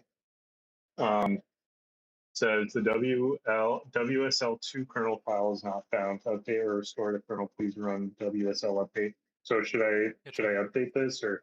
Yeah, try that. All right. There used to be WSL1 and then it migrated to 2. And I think depending on when your computer came out, there might be certain settings that weren't updated, even if you upgraded from Right. 10 to 11. And so this also seems to be an issue perhaps with Windows Home. I'm not sure if that's what you have, but it seems like it's more common with that. Okay. And I could check. But yeah, try the update, and that should help. And if not, I have another command to make try. And then speaking to Matthew's comment on he doesn't know where home is. Home, if you're on WSL, it's kind of like an operating system inside your operating system in this separate place. Interesting. Okay, so Brian is saying WSL status, Windows subsystem for Linux is known, its distributions installed. Okay.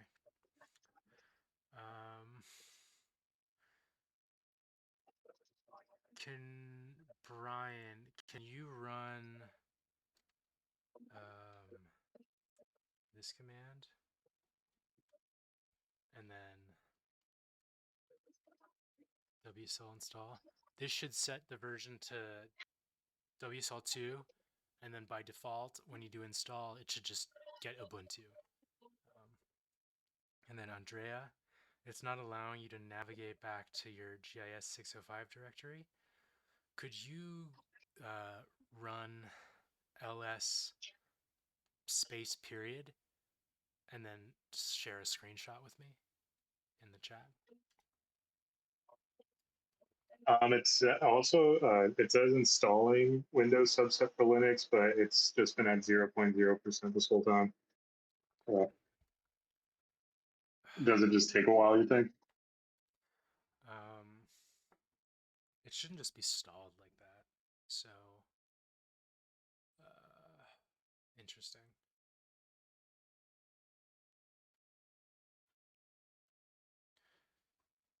I would say, could you do Control C to cancel? That should like stop the current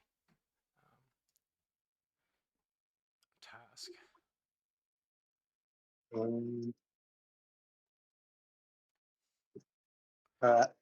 Yeah, it hasn't really done much.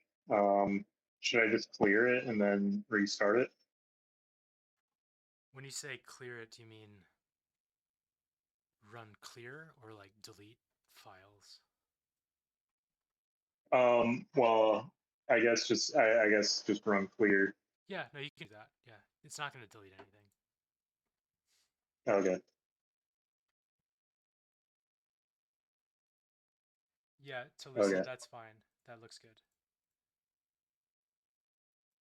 Yeah, the dollar should be fine. That means you can start doing Linux things with Ubuntu. Yeah. Just like how mine has the dollar also. You should be good. Yeah. See how mine has the dollar sign next to 605. That's kind of, yeah, indicative. So you're chill. Yeah, I'm not exactly sure what happened, Andrea. Maybe your computer got choked up on something, but I'm glad it's working now. So sometimes it happens, it freezes up. So I think Brian should be okay, or maybe not. I haven't heard back, but let me know if that WSL set default version 2 and the WSL install would worked. And then for, who was it? It wasn't Matthew. Who was having issues with, oh, Donnie. Okay. Yeah, yeah, I'm still having issues with it. Did you run the WSL set version 2? Oh, should I do that as well? Yeah, can you try that and then do Yeah, let me install? run that. Yeah, I think that should help.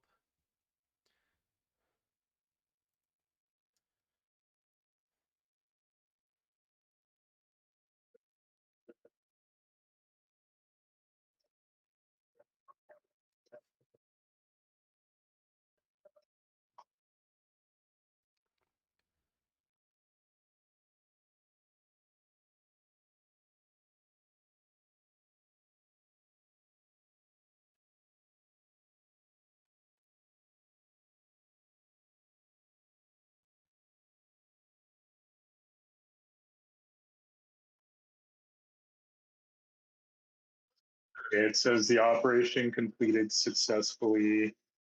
Um, let's see. Uh, how would I know if Ubuntu's now a part of it? Can you do WSL -- status?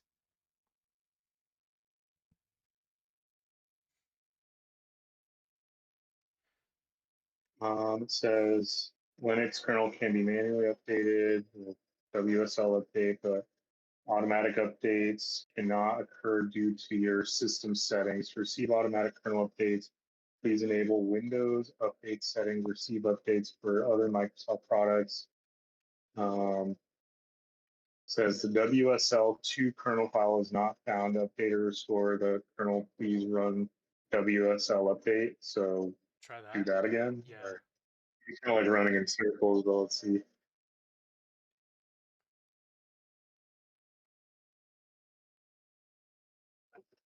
Yeah, if that doesn't work, if you could copy paste the error text into chat, that'll make it easier for me to search. Okay, I haven't gotten any error text since other than the one that I sent earlier. But yeah, it's still just doing the same thing where it just says installing Windows, subsystem for Linux, and then it just says parentheses 0.0%. I'd say wait for like 5-10 minutes, see if maybe it just is going to take some time. All right, I can do that. I'll just wait it out. Yeah, but let me know in like 5-10 minutes Thank you. if it's still totally frozen, and then we'll proceed from there. But yeah, All right, we'll get you resolved soon. thanks. And thank you all for your patience with different troubleshooting stuff. Yeah, it happens, and it should get easier. But in the beginning, it can feel very daunting and overwhelming. But this is oftentimes the hardest part. It's just getting it set up and started, and then going from there. It's usually easier.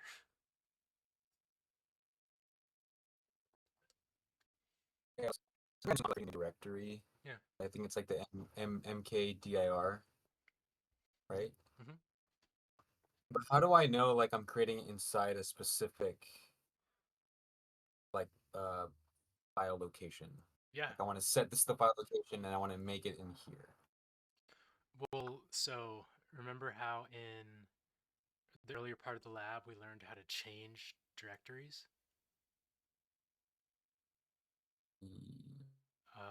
I'm aggressively scrolling, but yeah, creating and navigating directories. We learned a command where we can change where we're located, and so I would say Oh, I see. use Yes. Okay. use this command, or specifically the CD, and you can tell the computer Got it. where to go, and then you can go from there. So yeah. Lovely. In Thank you. general, the questions will be kind of in this realm where like I might not give you every single step, but they're all in the lab. Yeah, No, I appreciate it. yeah. But good question. That was really good. Let me check the chat. Discord's not letting me open the chat. Well, heading out. Okay. See you, Talissa. Might have left already.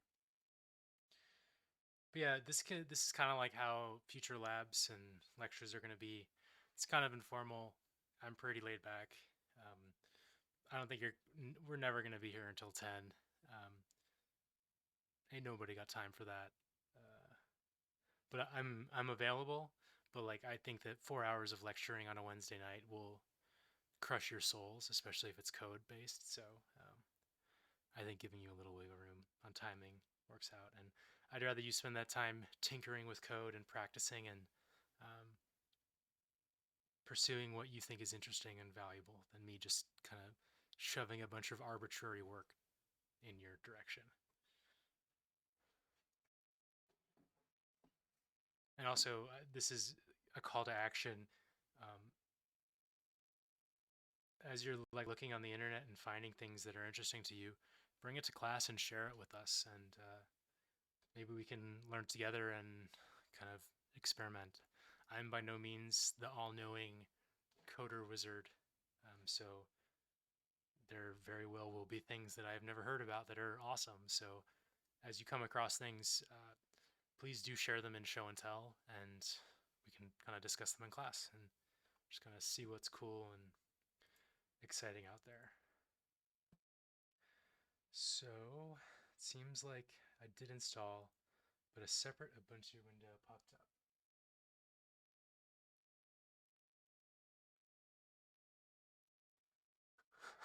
So did you press any key to continue, Ryan? I would encourage that. Yeah, this seems like it's some kind of issue with the Windows version and the Linux version not being super happy with each other. If these problems persist, I'll definitely offer an alternative kind of setup instructions for you to use, and we'll kind of modify lab 1 because certain things are just out of your control. But if you don't mind, keep trying a little bit longer. But it seems like you're getting closer. But let me know if the pressing any key did anything positive. Question, Alex. Yeah, what's up?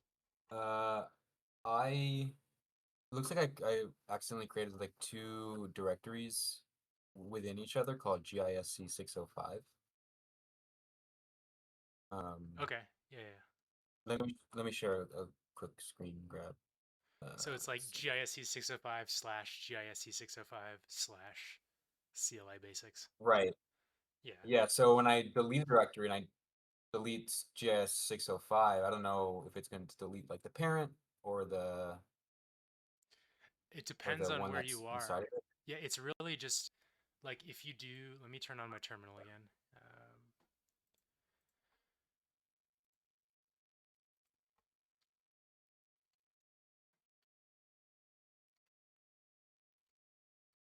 Let's test on my computer.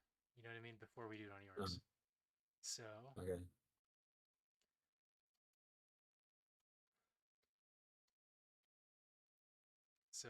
hold on. We got CD GIS 605, and then inside of GIS 605 we have GISC 605. So you're curious what happens if we do rm -r GISC 605? It won't delete the thing you're in already. It'll just delete any GISC 605 below it. But it might also delete everything inside of that. Right. Does that kind of answer your question, or not exactly? Yeah, I think so. Because my latest screenshot, Yeah. that's where I'm at right now. Okay. So if I were to run the RM from there, it would just delete that, at least the second GIS 605. Yeah, but it would, if you do if you do rm -r GISC 605, it'll delete everything, even the CLI basics. I just want to make sure Right. you're aware. Right. Yeah. Okay. And then let me check Brian's comment. You now close the terminal. Okay, so press enter, and then hopefully WSL on terminal will be configured correctly. So yeah, press enter and then let me know what happens after it restarts.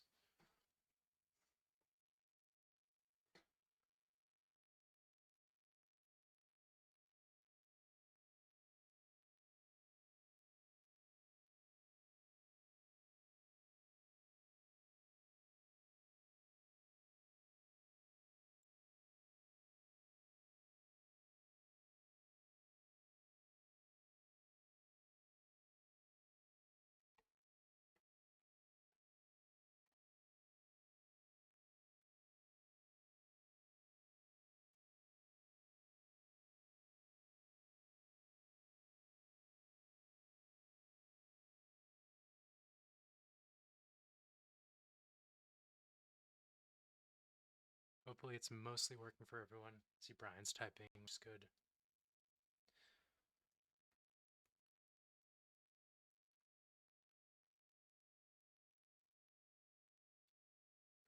Let's see, what kind of fun soundboards do we have here that I can use?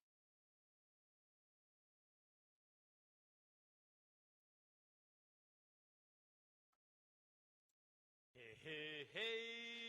Okay, so that's the one that when I join.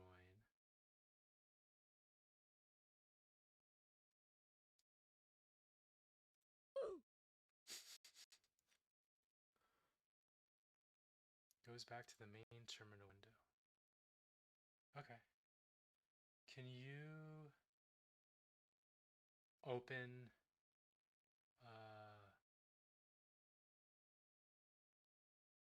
can you just do WSL, Brian? Like, see what happens.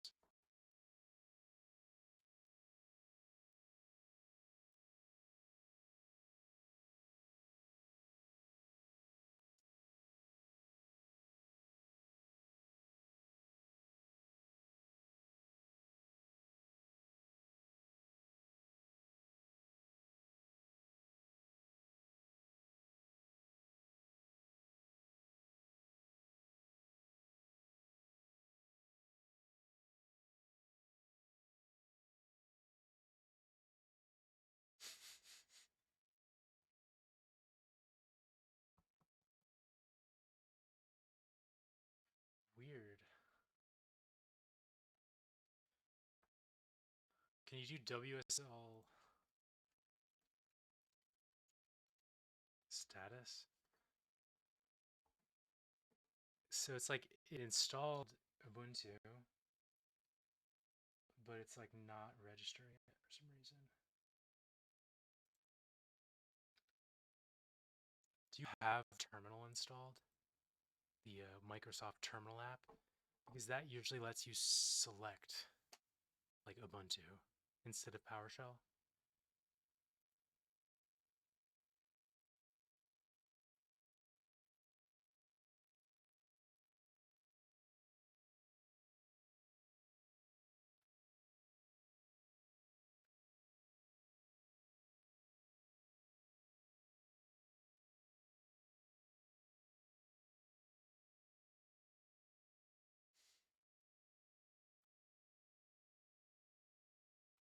Okay, cool. Yeah, yeah. Then let's just call it. I think that there might just be some weird That's not really much.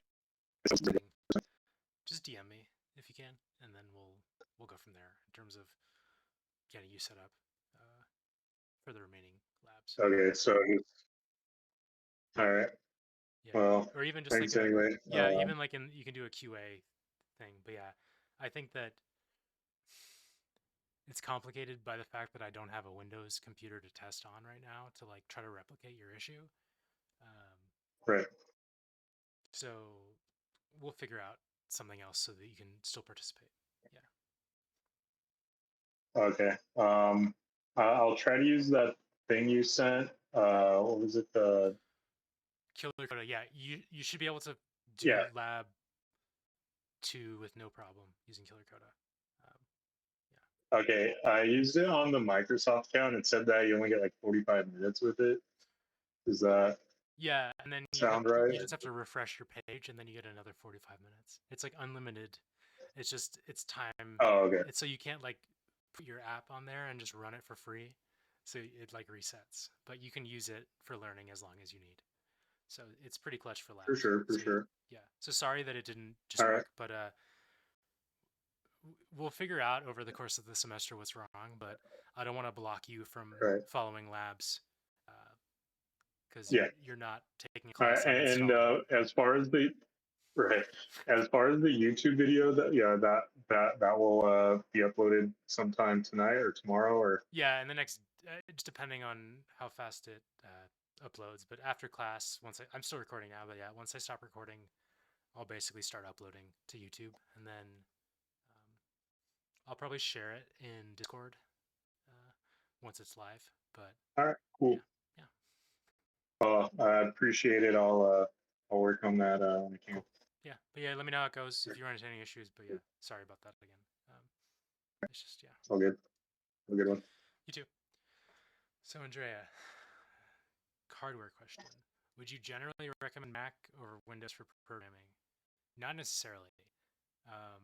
When I worked at Esri, pretty much everyone uses Windows. At my current company, pretty much everyone uses Mac, but a lot of people use Linux that are more like coder nerds. It kind of just depends on your company. I'd say use the computer that your company is providing you for free. Um, that's been the experience that I've kind of had. I think Windows will serve you really well, especially because a lot of software is Windows based, at least in the desktop realm. But I wouldn't say there's like a direct benefit. I think these issues just come up sometimes when you're updating operating system versions. So like Microsoft 10 to 11 or Mac whatever to whatever. Sometimes there's changes that happen that might not play nicely with all developer tools, but I don't think that's like a Windows issue, Mac issue. Yeah. I think it also might have something to do with the home edition. Certain settings are not by default enabled, like the Windows, like whatever professional or worker stuff. So I'll do some more digging, but yeah, Mac or Windows will serve you well. It's more just the person using the computer at the end of the day. And I've had great experience with Asus, so you should be totally fine. So from Brian, Windows Subsystem Linux has been installed.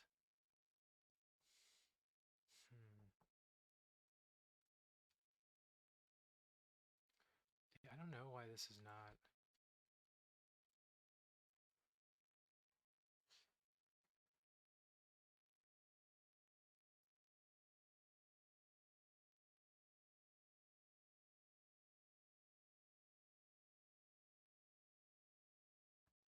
So I'm looking up your thing, Brian, what the next steps are, but in the meantime, I'm going to answer Andre's question because it's a little quicker. For the directory so you're doing number 1? You're almost there with the file path. I don't think you need that second CLI basics. So you're like almost there. If you just lop off that last subdirectory, you should find, I think. And then for Brian,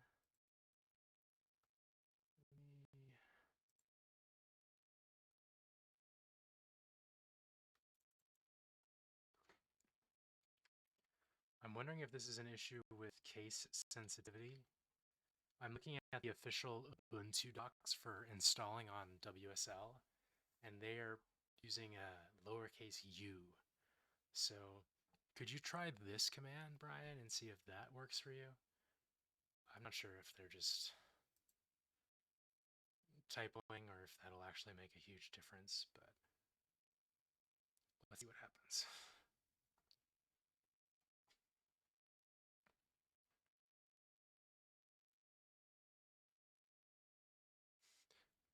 I forgot how much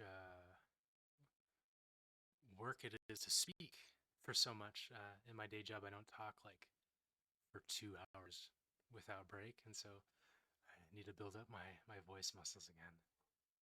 Oh, dude, that's awesome. Okay, opened up an Ubuntu window. You're on the track. No, this is it. Yeah, you're good. So create a username, create a password. You're on the right track. I think that we figured out the problem. It's lowercase u. My bad. Oftentimes typos and errors will be just like a case issue. Who is asking? Yeah, what's up? Who is this now? Oh, hey Matt. What's up?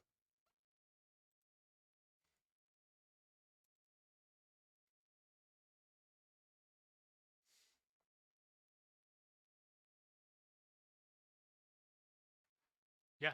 Okay. Yeah. Cool. Let's do it.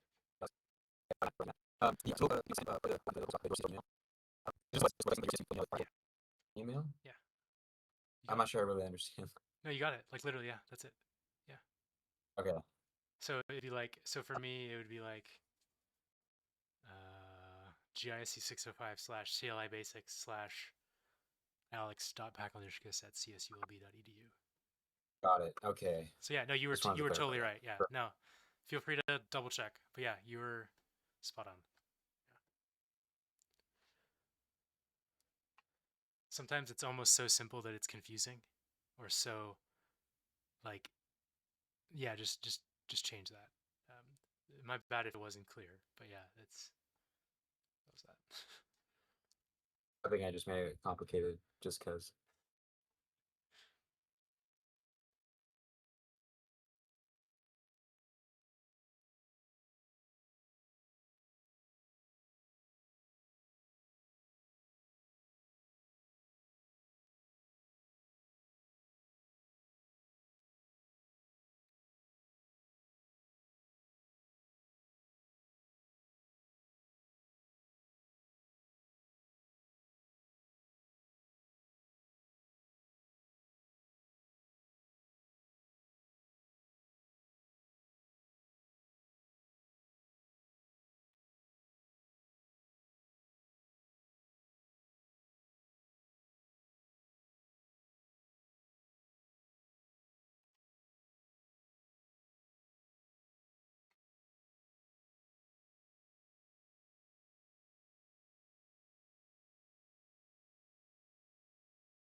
No.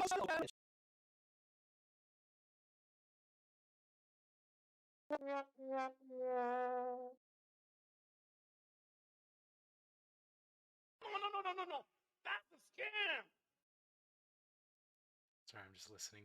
I'm like previewing which soundboard sound to play next, but I don't want to like scare you all with a loud sound. So I'm just chuckling to myself. I don't think your mic works either, Andrea. If we create an additional directory in your GISC 605 directory, should we delete it and maintain a clean environment? You can, but I'm not gonna like penalize you. You know what I mean? It's really just up to you.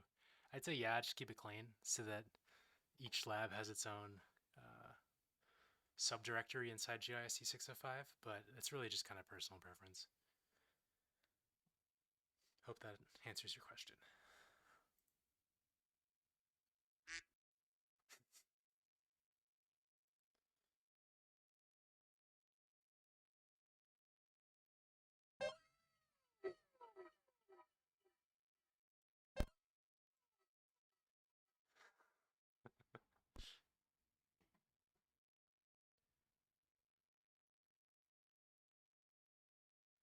What format is it asking us to set a username as? So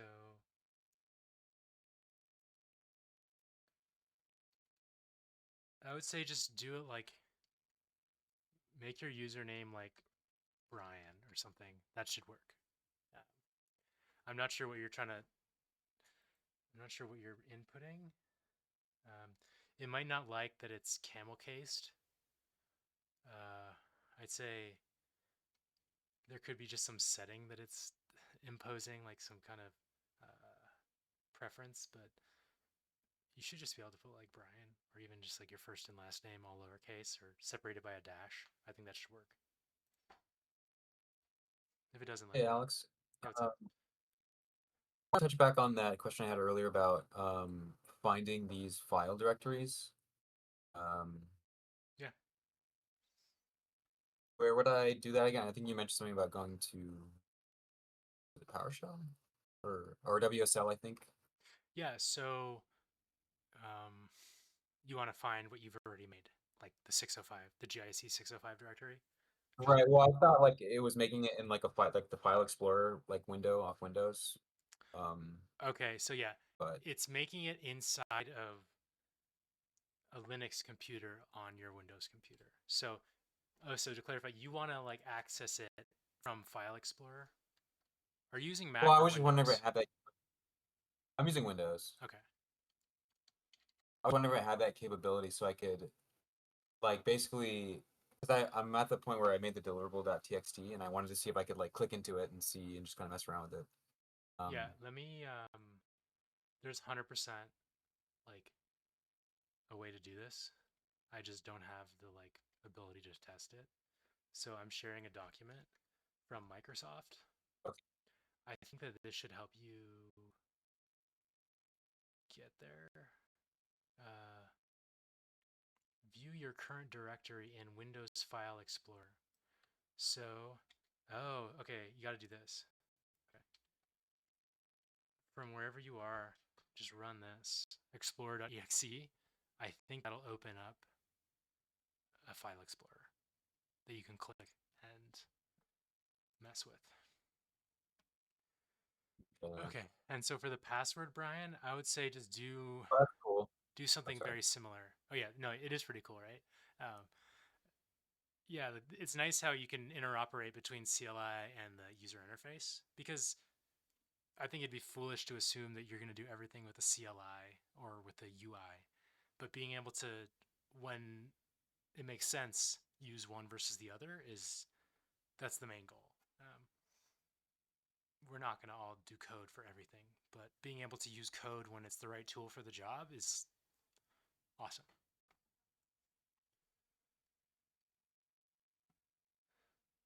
And then for the password, Brian, I would use something like really simple. I'm guessing it just doesn't like the password that you're selecting for some reason.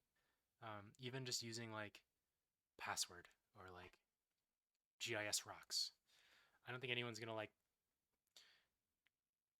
I mean, like if this were a real like work computer in the cloud, you'd want to follow a little more security. But for the sake of learning, it's not letting you write any text or values. I mean, it's there. It's just not showing it. So it's called blind typing. And so for security reasons, they're not showing what you're putting into the password in case someone else is watching. But it's collecting all your keystrokes. So if you press enter, it's going to ask you to like put that same password in. You might just have to do it again.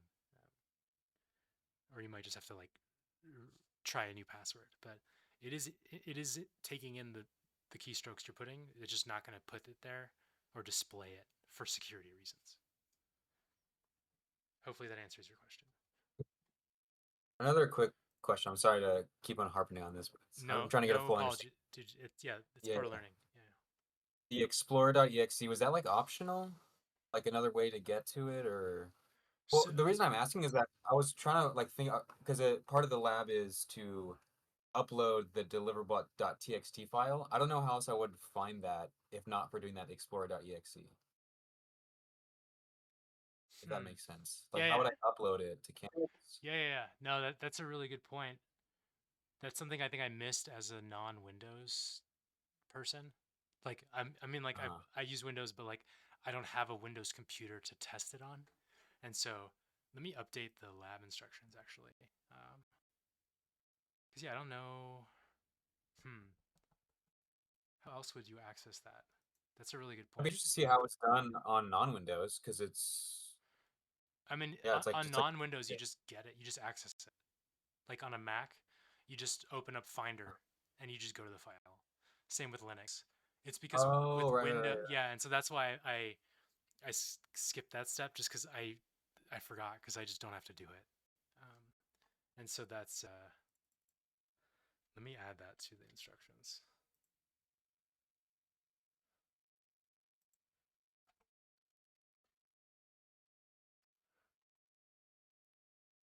Like a Windows only kind of step.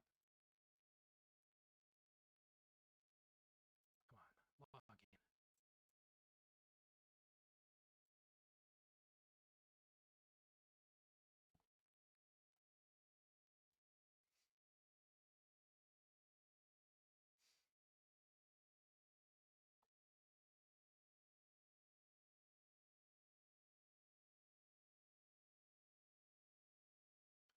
yeah, you can see the I use a tool called Gitbook, which kind of makes it easy to manage content. But let me update this real fast.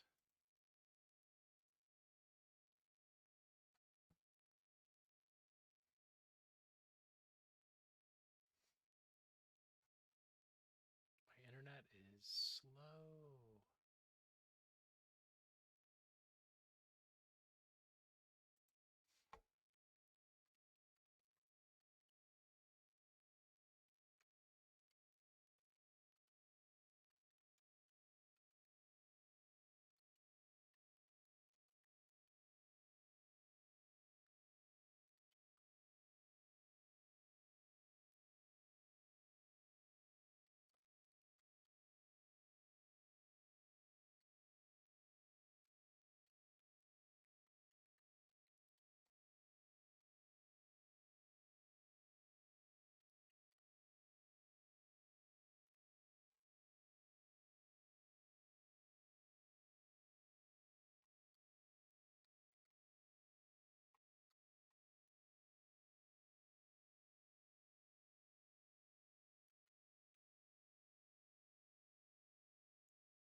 Is that going to help in terms of instructions, Matthew?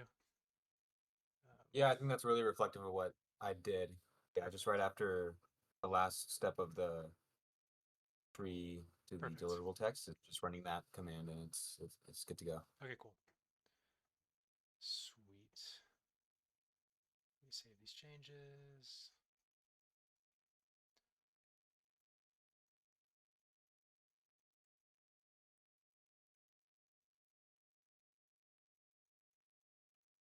I don't know why it's not.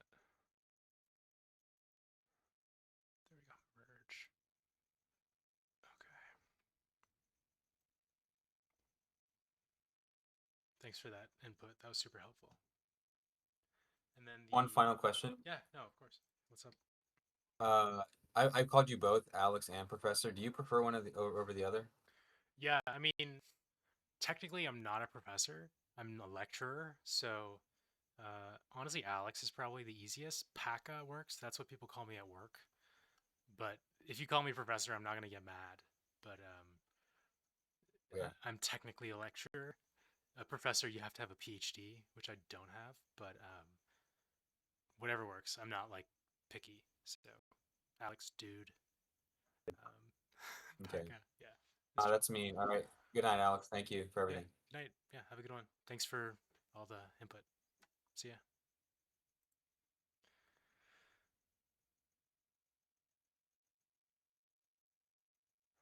Yes, it looks like the environment is set up, Brian. I think you should be good to go with the remainder of the lab. It looks like everything is. Yeah. Good job. Sorry it took so long.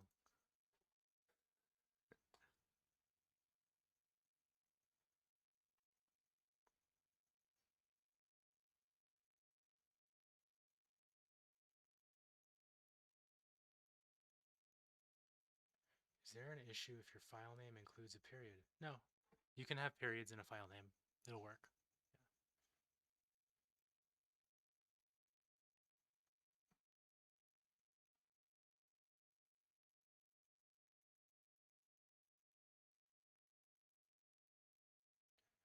As a quick teaser for next week, in case you're still here or you're watching the recording, we're going to dive into the world of version control with Git and GitHub. This is another thing that David from LA County really emphasized as being important for applicants in the GIS field. Using tools to kind of have copies and ways of reverting to different versions of code is super powerful. Like how in Google Docs you're able to go back to a previous version of something. You can do the same thing with code, and tools like Git and GitHub let you do that. And so next week we're going to start tinkering with those tools and building some confidence using them.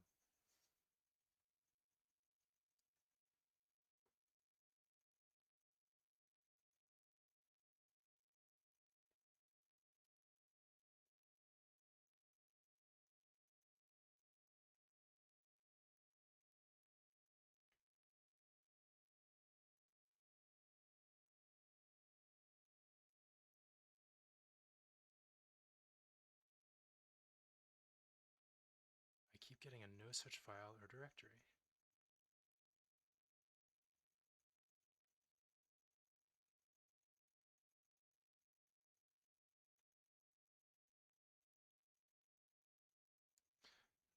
Try. I think it has to do with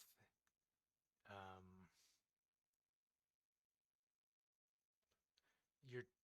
I think you need to add a slash because it's looking for, like, put a slash before CLI basics. And actually,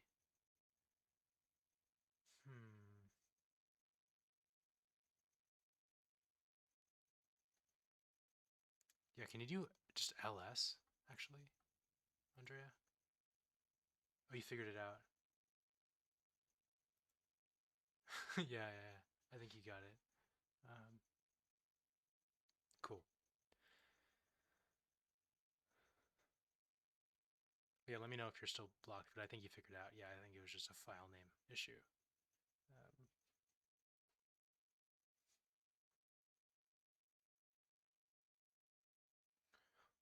But with that, I think I'm gonna stop the recording. I'm gonna still be here, but I think I can stop the recording and start uploading to YouTube. So I'm gonna wait like a minute to see if there's any objections with stopping the recording, but I think at this point most of the questions have kind of slowed down and probably answer them in the Discord chat.